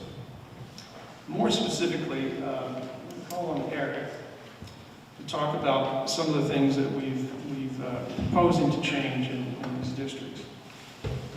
Thank you. Yeah, so one of the big things that we worked on is what was previously mentioned, sort of the number of non-conforming lots. Our existing zoning, most of the lots in the village, certainly the majority, were non-conforming. Meaning, in order for a homeowner, a property owner to do anything, they would have to go and get an exception from the ZBA. And so we worked hard to come up with some zoning rules that would allow homeowners the flexibility to do something with their property that would be fitting for Enfield Village. And as was mentioned, sort of the premium was sort of the small lots, because those are the ones that typically are non-conforming, are the small lots. And this zoning will enable a variety of housing types, as was just mentioned. Currently, you're only allowed one building, so if you want to add apartments, you have to do it in one large building as opposed to a couple of small buildings. And we did have an example of someone coming to the planning board for a conceptual, just a discussion of what they could do with their property, where they wanted to build a multi-generational property, where they currently live in the main house. They wanted to build a second structure, a second house on the same lot behind it. They had adequate property, it was hooked up to water and sewer, so there were no septic issues. But they didn't want to build one that was as small as an ADU. They wanted to build a 2-bedroom, 2-bath house. And they're not allowed to under our current zoning. This would enable homeowners to make that kind of decision for themselves. It would basically give a lot more flexibility to the homeowners and those of us that live in the village, focused around housing. Whether it's a new homeowner who needs some way to help pay for the mortgage, or a retiree who wants a little extra income, whether it's right now I'm in the middle of a project trying to had a mother-in-law apartment, so my mother-in-law can move in. To give people the flexibility to use their properties as they want. Thank you, Eric. So, the trick is, how do you promote increased housing density and still preserve with another requirement of the master plan, to preserve the character of the village? What we build, what people build needs to fit the village. Well, first, let's recognize that the village that we've come to know and love was built prior to zoning. Zoning had nothing to do with what you see out there on the streets right now. How did that happen? Well, we're talking about common sense, creativity, ingenuity. That's what guided builders in the past. And we have the beautiful town that we have. We encourage more of the same. And the apartment building near George's was not something that resulted from zoning. I think you know the one I'm talking about. It's a really nice looking building directly across from George's. We want to encourage more of that. That's what we're looking for. Small, incremental additions and housing throughout the community. Two, let's preserve the setbacks in these areas. And building height, we did suggest a slightly increase because most of the 2.5-story homes that we all love in town are already larger than, or taller than 35 feet. 40 feet allows more of those to be built. Let's see. So that would prevent any monstrosities being created, as long as the Zoning Board of Adjustment stuck with the rules. 3, the old ordinance had no provisions to preserve character in the village. There was no requirements that your buildings have to look like New England style homes. There was really nothing in there other than just a housing density that preserved character. So we think this new ordinance strikes a good balance between growth and preserving the look and feel of the village. The village is mostly built out already. Like I said before, there are very few land parcels that are available for further development. But there are a couple of interesting ones, particularly one on South Main Street. And if you would indulge us and permit, we have a property owner on South Main Street who's got some interesting plans that we'd like for him to describe for you, but he's not a resident of the town. How do we do that? It's Jermaine suggesting that. Are you the property owner? No. I am a property owner. No, but, okay, but you're not the property owner, so, okay. No, it's just, Okay. I would like others to be able to present before our property owners in this town. Sorry, but the planning board has as much time as they need. You all open this up for discussion, and just like all the other presenters, they have, it's by law, a minimum of 10 minutes, but they can take the maximum amount of time to present as it is. So we're going to listen to their presentation. Rules can apply. Yes, correct. So I'd like to invite Adam Grounds to speak for just a brief moment. Hi everybody, my name is Adam Browns. As Kim shared, I'm not a resident, I am a property owner on Main Street. By way of introduction, I'm a third-generation home builder. My grandfather was a home builder, my parents were home builders, and taken up the calling because I fell in love with seeing the homes we built that I was able to contribute to as a child. And there's something special about being able to build, homes for people, for families where they're going to spend, their holidays, where they're going to gather for a meal and make memories, and that's what's kept me in real estate, in home building. And I am in favor of the proposed zoning amendment. But there's a few things I just want to share from my perspective, and what I'm hoping to do is build smaller homes in more of a cottage court community layout, which means more green space for residents. You can live in a community where you get more engagement with your neighbors. It's not only built so that it's built for cars, it's built so you can walk around the community. You can walk to downtown businesses, you can walk to the incredible recreational opportunities that your town has readily available. The challenge with the zoning as it stands today is it creates incentives for much larger projects. There are ways to get through zoning where you get your variances, but the people and the projects that can afford to do that are the big projects that I think many of you don't want to see. It's the projects that are going to cost $100 million to build that can afford to take the time and the resources and the lawyers and the engineers to get those projects through the variance process. What that results in is much bigger projects, fewer projects, but bigger ones.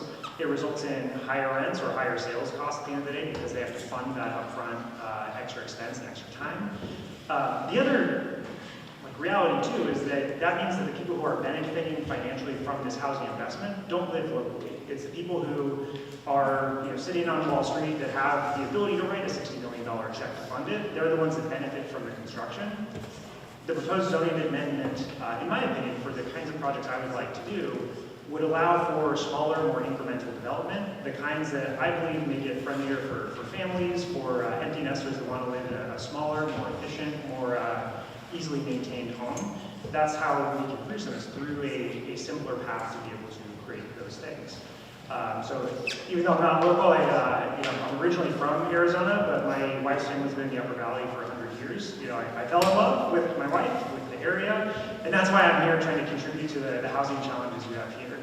I would love the opportunity to talk with anyone if you're interested in what I'm trying to work on and what the proposed zoning amendment means. But my goal is to build incremental village-style housing that is better suited for, I believe, what you want.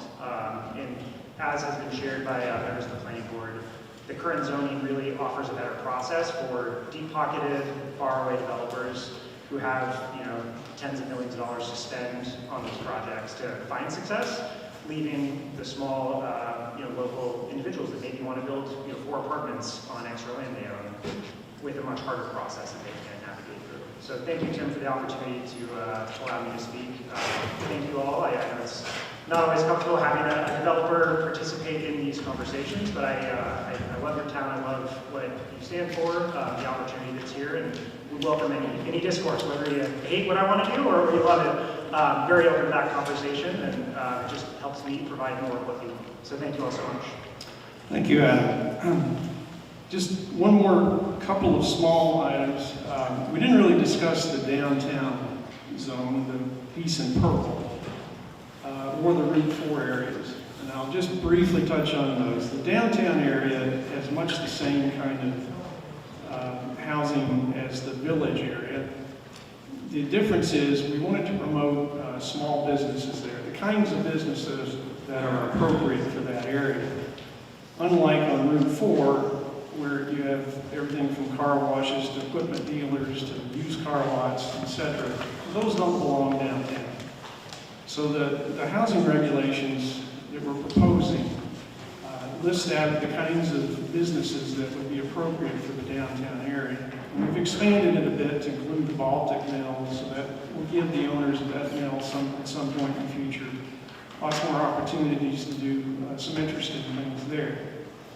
The Route 4 district, as I mentioned, is primarily recognizing that this is a high-traffic area. It's where the commercial stuff is just organically developed, and all we've done really is remove some land arrangement restrictions that were impeding some good ideas that have come up over the years, and we've had some business owners just walk away because they were just too onerous. So we got rid of a lot of that, and we hope to promote more commercial development out there to make use of the sewer system that we spent a lot of money to extend.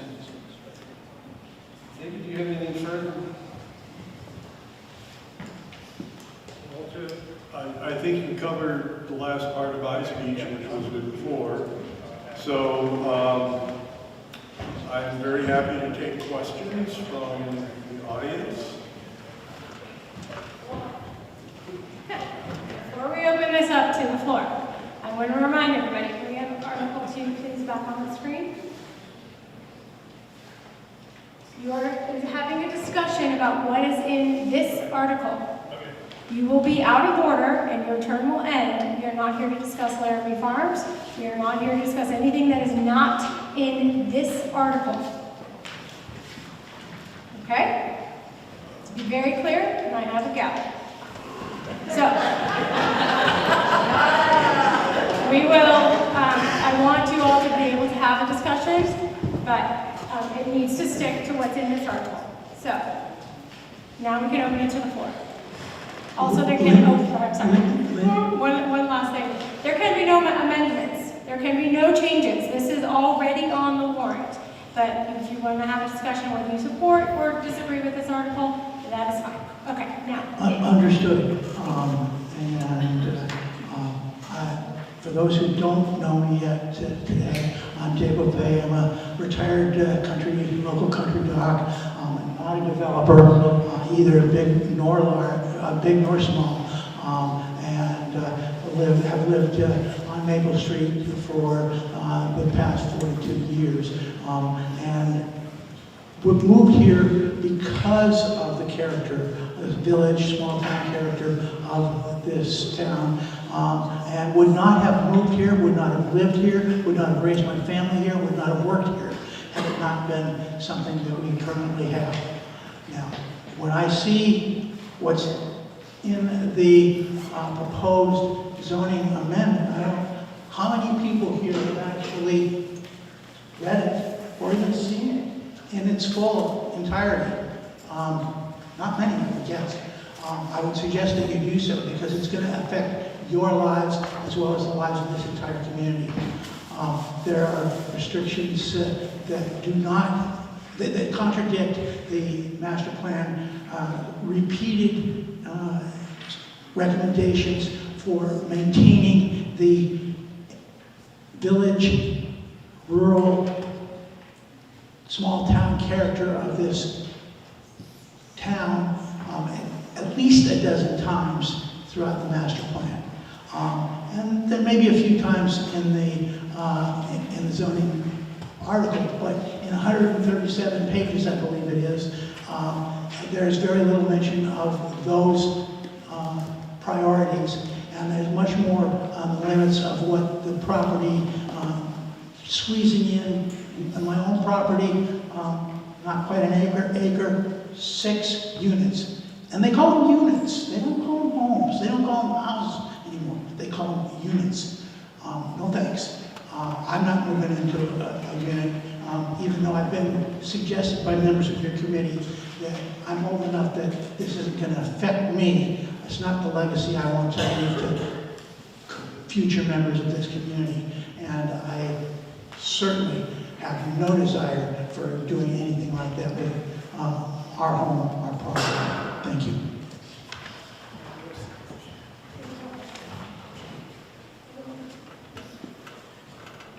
Sue Hagerman, former member of the Conservation Commission. I really applaud the amount of time and effort members of this community, the planning board, the zoning, and all of the town master plan people, as well as all of the people who have been very active for the last couple of months off official committees. My biggest question is the question about the limits to growth. We have a finite resource in our water. I'm very concerned that we don't have an overview of the amount of capacity for water use, whether it's for residential or business purposes. And until we have that understanding of an overall limit to growth, I'm concerned about going forward with various kinds of zoning changes. I suspect that we could have a water bottler, as has happened in Merrimack, come in and use a disproportionate amount of water.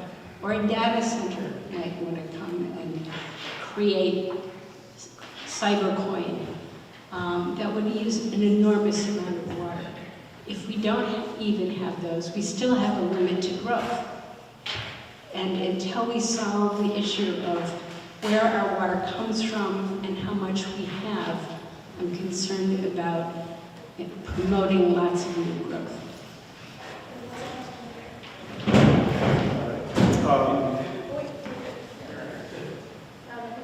Yes, you are 100% correct in your assessment that the town needs more information about the capacity, and I'm going to direct your question to Eric, because he is knowledgeable about what the select board, what the town is proposing to do to determine the capacity of the water system.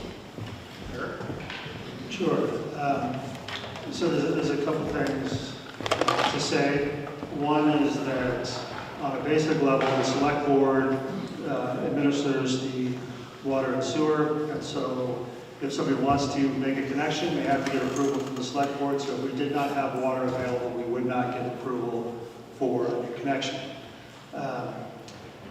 Now on the amount, I want to thank Jim Taylor. He pulled together some of our existing numbers, and I'll just sort of run through them. So our current system demand, if we look at the last 4-year average, was 74,000 gallons per day. And if we look at our current capacity, the way we're using it, we have 3 primary wells, Prior 1, Prior 2, and Marsh 1, and they provide 143 gallons per minute. We currently pump approximately 8 hours per day, which is in the 68,000 gallons per day range, and that's below the 4-year average because our average for recently has actually only been 59,000 gallons per day. So we've been using less water this year than we have in the prior 3 years. And our storage tank is 500,000 gallons, which is about a 6-day storage capacity.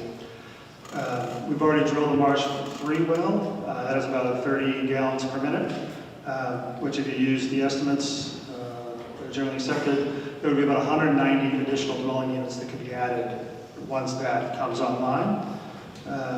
Another thing that we could do in the past, we're currently pumping that at 8 to 9 hours a day. They've pumped an equivalent of 15 hours per day, but if we were to even just balance out and go to 12 hours per day, that would add enough water, about 34,000 gallons per day, which would add approximately another 300 dwelling units through additional pumping of our existing wells. So between the Marsh well, the Marsh 3 well coming online, and if we chose to pump more, you could add about 300 units from our existing capacity. Another potential capacity is the McConnell well. As most people know, it has radiation in it. There are known treatment methods for that. That is a 140 gallon per minute well, and if we were to pump it in similar, you could add 100,000 gallons per day, which, using the same numbers, would be about 885 dwelling units. So we do have options available. There are development fees that are charged to large developments, but there's certainly a lot of capacity, up to 300 units to support the kind of changes in this zoning that are proposed here for homeowners and small property owners. And there are development fees if they were to propose a very large development. And one thing, I don't know if the whole select board's gotten the memo yet, but we need to put together, the last piece is the select board needs to put together a policy for connections. In the past, it's sort of been done one at a time. Now that we are seeing sort of some different activity within town, we need to have a very clear policy from the select board, and we're going to have to take that on over the next year. Thank you. Thomas Lockheed Road. I apologize if I trail in any way. My blood sugar's low and my head's not staying focused very well. First, I'd like to say that just because you see 50 people show up at a planning board meeting, or the planning board saw 50 people show up for a first and a smaller group show up for a second, does not mean that they necessarily approve of the explanation that was given or that they're in favor of something moving forward. It just may mean that people aren't available to show up. I've attended all the meetings that I've been physically or remotely able to do regarding this Article 2. I am still not in favor of it, and it was discussed by the planning board that they don't see an immediate impact of this, but that is all subject to, you know, what happens when. So it may be over a long stretch period. If it's opened up, it could open the floodgates to happen very quickly. So commenting that it wouldn't be 10 to 20 years before we saw the growth is not really something that can be commented on. It's all when it happens. And most likely, yes, but who knows. I also would like credence given to the master plan and what was shared by residents. There are so many things that are subjective in what residents would like to see and how they'd like it done, that it seems like that weighting gets applied differently to different things. Of the Article 2, or this zoning article, it's we need more housing. But are we weighing that higher than all the other towns' wants and thoughts in there? It seems like there's no proper weighting to things, and there are a lot more things in there that may speak in terms of not moving forward too fast, too soon, without established plans for water, or at least having something available already if something moves in really quick. If you open it up, I just feel that the floodgates are open and who knows where it will go. I feel that things can be brought up to the zoning board to do exemptions or exceptions. I've noticed that those seem to be going through in favor or against for other elephants in the room, but that's all I guess I have to say. I had other stuff, but my mind's passed. Thank you. Thank you. Sorry. Go ahead. Madam Moderator, so Dan Reagan, who is here, had to leave because he went to work. He asked if I'd be willing to read a statement for him, and I said I would ask if that's appropriate, if That's not. fine. Huh? Yes. Okay. All right, so this is a statement from Dan Reagan. This is not necessarily my statement, so I want everybody to understand that. He just, I think he was punishing me because I asked him to move this to the end and he had to go to work. So I'm just going to read it real quick. So this is from Dan Reagan from Lockhaven Road. I applaud the planning board for the time and thought and energy that went into reasonable article. I would especially like to offer thanks to Tim Jennings for his professionalism and calm demeanor in bringing forth these potential changes. While I respect and appreciate the many concerns raised related to the adequate infrastructure, I am not as concerned as some about this. I believe that our town administration and select board are conducting appropriate diligence and will be holding developers accountable for maintaining a surplus of services. My concern and the reason I oppose the passage of Article 2 is the timing and magnitude of change it will bring. We currently have 1,200 residents in the village district. Laramie Farms will bring an additional 600 residents. Laramie Farms alone will increase our village population. Laramie Farms part. It's not specifically about it, it's just, you'll get where I'm going. Okay. All right, or not me, Dan. That's good. Yeah. Will increase the population by 50%. Laramie Farms is not on consideration here, in addition to that other project. There are at least 6 other projects which do not need zoning changes and have been in front of the planning board or discussed with the select board. These include Estes Lanes, Union Street Firehouse, Shed Street, Chosen Vale, Route 4, and McCall Road, and Lynn Care, with a total of approximately 414 people, which would be added from those. Will all these projects make it to completion? I have no idea, but they are currently in discussion. I'm almost done. While Mr. Taylor cannot talk about projects that are not in public domain, he has shared that he has received numerous additional calls in the past 6 months for developers, including a new project in Enfield. Even before we take these into consideration, these proposed zone changes, we can expect between 600 people from Lamprey Farms and 400 people from the other projects that we will be adding 1,000 people in our town in the near future. His opinion is, let's slow down a little bit, let's take a breath, see how Lamprey Farms goes, let's see how all of these other projects go, and then we can decide on zoning changes. Again, that was for Dan Regan. And there you go. Thank you. Sharon, Hello, state your name. Sharon Beaufait, Enfield. Can you hear me? Yes. Okay. I support all of the comments that have been made so far. I have followed this project with the planning board for every single one of their meetings for the past couple of years, including the zoning board, including the select board. I really care about this town. What I most care about is transparency. I think everybody in this town on the committees does an excellent job. I think they're well-intentioned. But I think they have a vision that I'm not sure the rest of Enfield knows about. Unfortunately, Enfield is a type of community that trusts. They trust to let other people make decisions for them. So I want to I'm here to express two major concerns. One major concern I have is we need to know more about water before we go with development. You can't have development without water.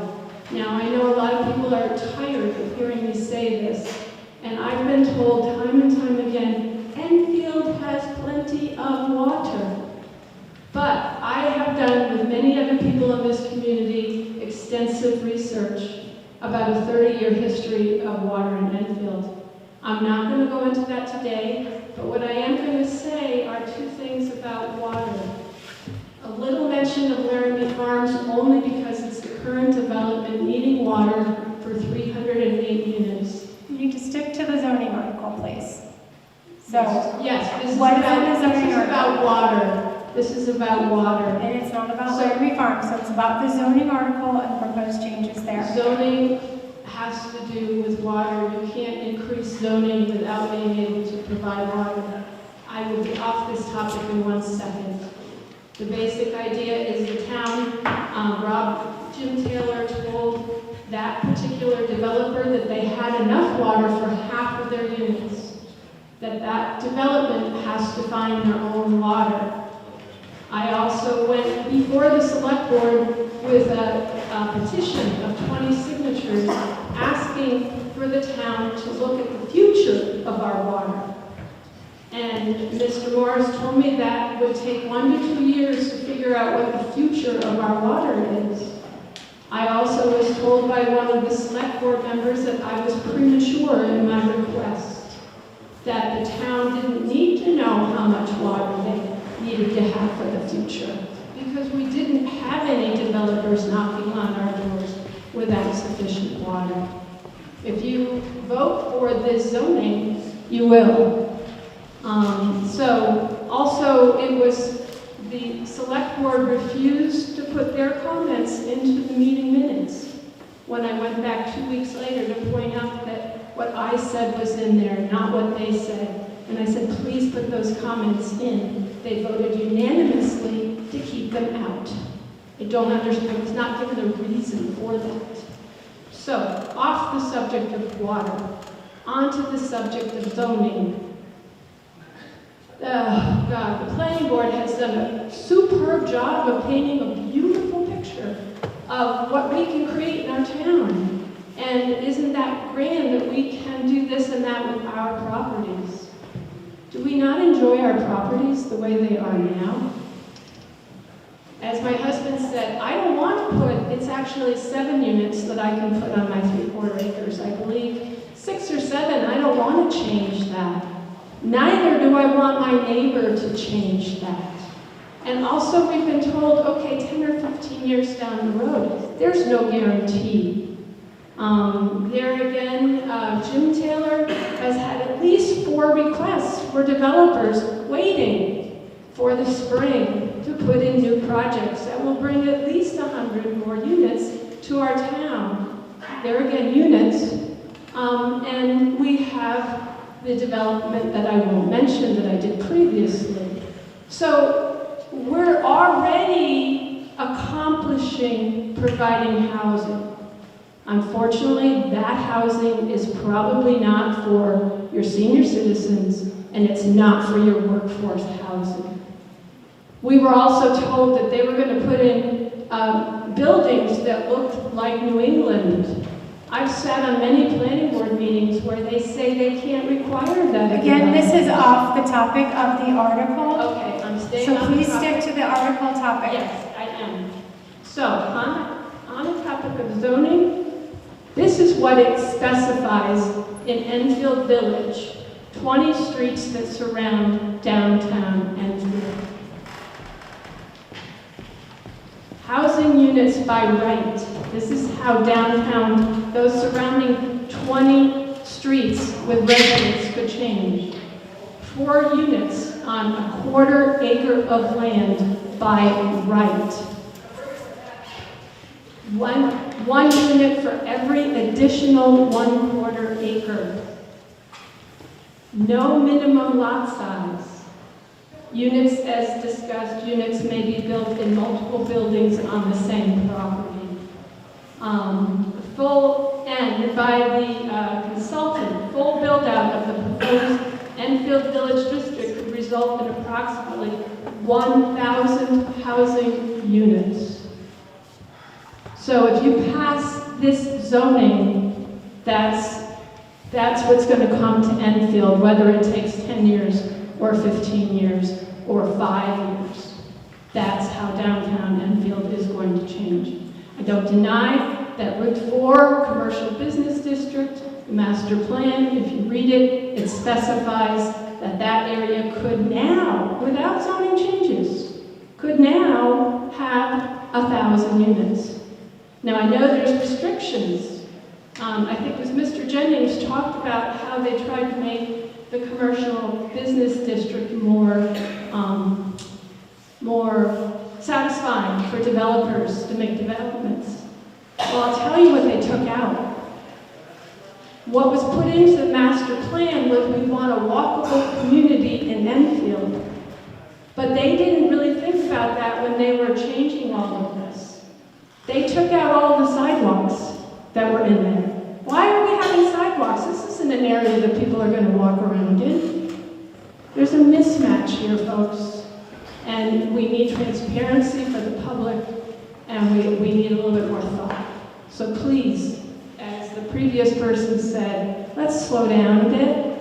Let's step back a year from now, revisit this, do something for the commercial business district, do something for Route 4, but leave residential 1 as it is. None of those people ever got to be invited specifically to a forum to talk about how their neighborhoods would change.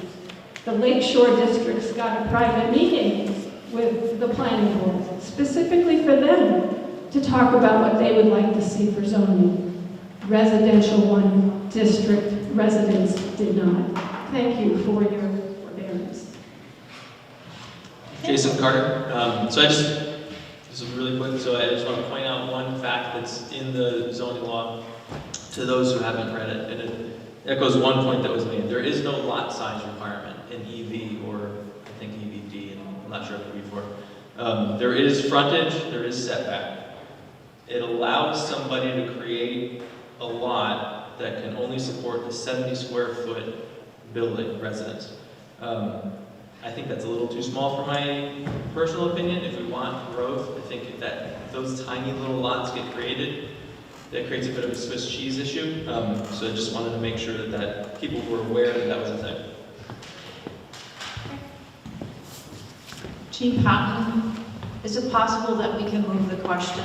We still have people in line, so this is a discussion. There is no vote here, so if you know, we'll continue to have the discussion.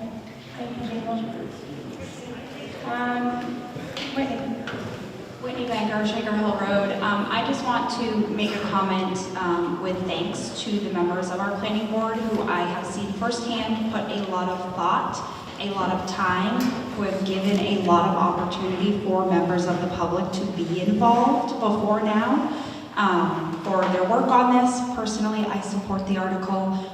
And that's a brief comment for me because now I'm headed north to do basketball tournaments for my child. So, but thank you to the planning board.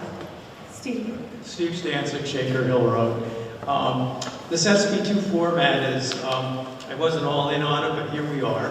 And it gives us opportunities and sometimes missed opportunities. Winter weather, human nature, whatever, people sometimes don't show up for every single hearing. And sometimes people aren't getting all the information that's needed.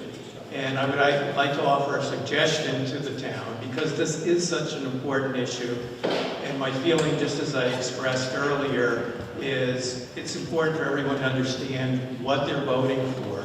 And I would suggest that perhaps the town could do a postcard mailing to every property owner in town, alerting them to this particular article and where they can get the detailed information that's on the town website or in other places to avail them of the most information before they make a vote. If they choose not to do that, then that's obviously their own fault. But they will have had the opportunity to be reminded where all the information is available. If you click to Crystal Lake Road, I'm not in favor of this, but I want to just ask a few questions. My understanding is that on a quarter acre, you can have 4 ADUs, 5, and 1 more for each quarter acre. So that could be, if you have an acre of property, there could be 7 ADUs. One of the questions I have is, have you looked at every property to determine the maximum number that then would be added in those locations? And because that's something I can tangibly understand, and I think the rest of us could understand. The other thing is that with the addition of these things come addition in town services, of police, fire, EMT, school needs, and also just the town people that work on the town. I just think of Wendy, sorry, but Wendy, Julie, like all the people that were working to keep this town going. When you add another 50%, possibly, if we're adding 2,000 people, you're adding a 50% increase in the town population, and that has to affect all the rest of these things. And for clarity, I know that I would like to understand it the best I could, what the full ramifications of this would be. The question that I can answer is the housing density question. The way we've got it set up now, and it's intended to favor a small lot development. So if someone wanted to take say a 3-acre lot, subdivide off 1.5 acres, we wanted to make sure that we made that viable financially for them. So if you subdivide it off 1.5 acres, you could get 4 units for the first quarter acre and then a unit for each additional quarter acre. So in this case, I shouldn't use round numbers, but what's that add up to? 8. So you can get 8 units, housing units, available for that quarter acre. Now there's a lot of reasons why we say we're pretty confident that this is not going to be a rush kind of thing happening. And the reason is there are not many property owners who want to subdivide. There are not many property owners who even have a piece of land that is developable. They have land, but it's not near the sewer line. It's encumbered by ledge, by forest, by whatever. And so what has to happen is you have to have a willing landowner who wants to do something with their land. They want to be creative. They want to create some more housing. some financing to go along with that, and then a lot of determination to make it happen. And that's why you look, we've looked at every acre or every lot in town. You know, what could you do here? The largest lot, as I said before, is about 10 acres. And so you could do 40 units on the existing zoning ordinance. Because we set the new housing density up to favor only smaller lots, that 40 unit acreage, they don't get much of a premium. They get to go to 43 units. Right? It's just the way the math works. And so if you built a 40 unit apartment building or a 43 unit apartment building, you wouldn't notice the difference. You might notice the difference if it was 40 individual homes and there were an additional 3 there, but it's not a huge premium for large lots. On the smaller lots, though, where you need to have your numbers pencil out so that it's going to be cost effective for you, that the developer can walk away with at least some profit. That's why we need the additional housing units. In terms of the how small a lot would someone put a housing unit on, if you can, if someone can create a lot with a 70 square foot house on it, I mean, even a tiny house is usually a little bigger than that, and have room for parking and garage and setbacks and whatever, we're saying absolutely, go do that. Do something creative and interesting to show us how we can solve the housing crisis, because we can't plan our way out of this. Thank you. Becky Powell, Bradford Lane. I want to speak in support of this and kind of echo what Tim said. I think we're all saying we like our little town the way it is. Dave's been here in his house over 40 years. We've been here over 35 years. But change happens and it has to happen.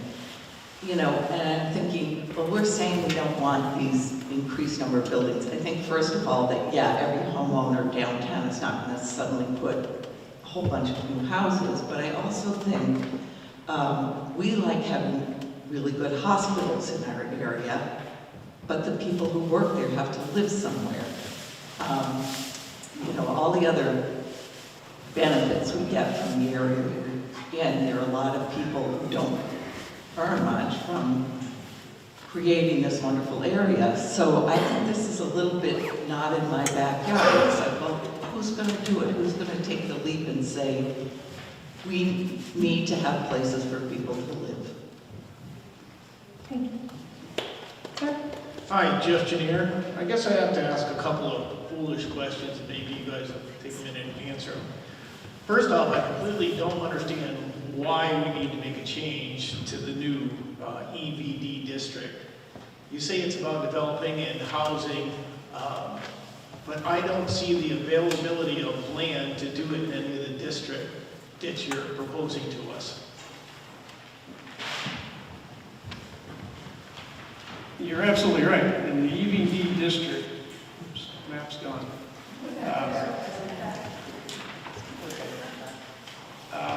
I looked at that thing very, very carefully, and other than the lot that the town owns on Shed Street, the old Union Fire Station, which I understand probably torn down and some kind of housing built there, there really aren't any vacant lots downtown. That's one of the reasons why we weren't concerned about the housing density down there. If you can take an existing building down there and put some apartments in it, then that's what we want to encourage. If you've got a little bit larger lot in that area and you want to subdivide it, that's what we want to encourage. Again, it's small, incremental kinds of increases in housing. Are those lots available? I mean, are there lot sizes that are available in that district to do what you're proposing to us? Because I don't see it. Well, and that's why I'm saying to you that this is not going to be a rush of developers coming in to try to do something. Because it's going to take a landowner who decides that I want to do that. And I don't know many that will, but for those that do, We want to make sure that they've got the flexibility to do something creative. And again, I just have to go back, we just don't have the available properties to do what you're proposing to us, especially along the water and sewer corridor that we have. It is just a corridor, it's not a very big section of that new proposed districts. Well, you're Are we right, looking don't at have expanding enough- water and sewer services next? Is that where we're headed? You're going to discuss Article 2, and we're not going to have a full-on debate, so please ask a couple of questions. I was asking if we're planning on doing the water and sewer upgrade. And then about Article 2, and then doing this in there, just to keep this under control. I'm not going to start to have a full-on debate here, and just answering your questions.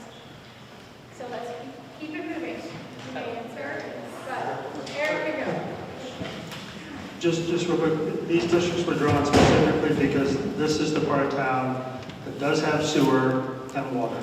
There is a section that only has water, but most of our sewer, essentially everything in here has water, and all of the sewer north of the lake is included in this district. These were drawn specifically because of where water and sewer is available. And then we made some lines to keep it clean rather than having little tiny spot zoned things that are not included in it. And the answer of, we're proposing flexibility for property owners in these districts, not proposing that they do anything in particular. Right now, you're correct, there's not big large lots that can be developed largely. Nobody in town particularly wants that. Those aren't going to exist, but this will allow existing property owners to use their properties as they see fit. And I'll speak personally, as somebody who's trying to build a mother-in-law apartment, the finances don't work unless we have an additional apartment to make it work. And I happen to have a lot that's large enough, but it's a very rare lot. Most of the lots in town cannot do an equivalent thing, build a mother-in-law apartment and have some financial support from another apartment on their existing lot. With the new zoning, we would have that option. Well, in regards to the new zoning districts, then why wouldn't we expand the village district to consume some more larger lots to expedite this? So that people have larger lots they can build on. That's what we're looking for, isn't it?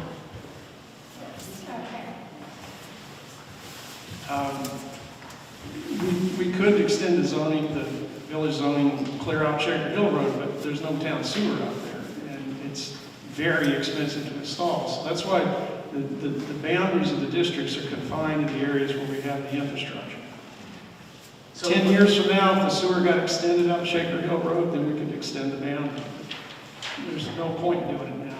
So we're not, again, folks, you are here to just ask a couple of questions, clarifying questions. We're not going to relitigate full planning board meetings, this whole thing. That there was opportunity for that, and sorry if you weren't able to attend those meetings. We are here to talk about your support or your not support of Article 2.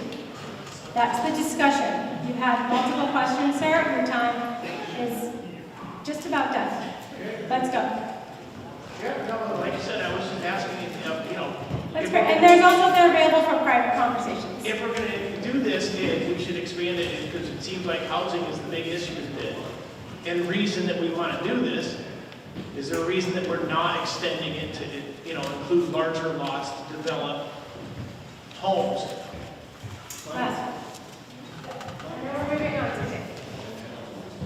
The big reason is the cost of sewer systems. And they are millions per mile of sewer main. The branches that collect, I don't know how much those cost. The last time that sewer systems were built in the country was in the 1960s when the federal government had a lot of money and it said, let's put in a lot of sewers. That situation does not exist today. I don't see the state of New Hampshire contributing very much, if anything. And I say that as a state rep. And I don't see the feds contributing very much to that effect. So let's work with what we have with the area that has water and sewer. And if sometime after you and I are both gone, let us, let our descendants decide whether to expand the water and sewer system or not. Before I hand the microphone to you, is there anyone who has not spoken?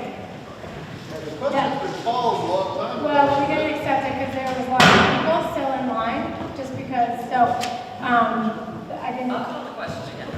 We're in a discussion, so there's no definitive, but if you have not spoken, and then Dave, no. Thank you. David Stewart, George Hill Road. First, I would object to the moderator. We're here for a discussion. I don't see that as a debate. And one answer can lead to another question and so forth. The planning board, it was stated, was given as much time as they needed. I think the public should have as much time as they And you needed. may speak to the article. Thank you for your time. You may speak to the article or you'll be out of order. I will now. I am not on the article. Point of order, fine. Thank you. I wanted to speak to the master plan as We are speaking to the article. As They're basing this zoning This on is the not master difficult. plan. If you wanted to litigate this, you should have gone to planning board meetings. You may speak to the article.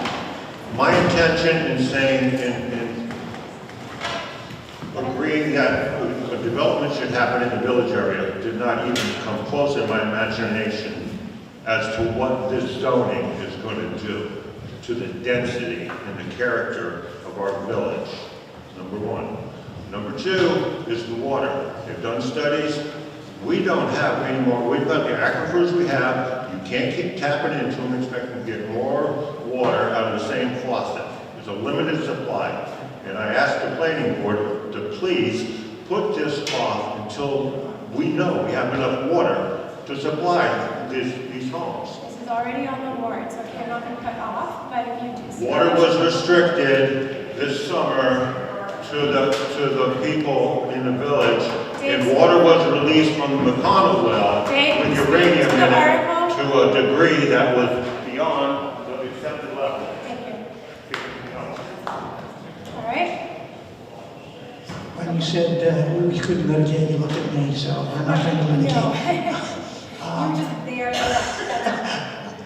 The number of units that were foreseen in these districts.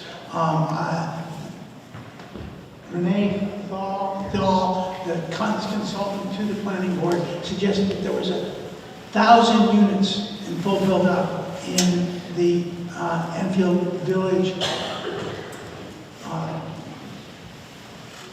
district. I saw somewhere, I'm not sure quite where, that for EV4, there's well over 2,000. Now, that sort of building is going to be the sort of, okay, buy up half of Maple Street, and we'll put a big building there, and you then buy the other half of Maple Street and Main Street, and put buildings there, and we will have Mount Support Road. Not what I want to live with. Thank you. Are there any other comments about Article 2? Thank you all very much for attending the deliberative session. Voting will be on March 10th, where you get to vote on all these articles, and we will see you at the poll. This meeting is adjourned.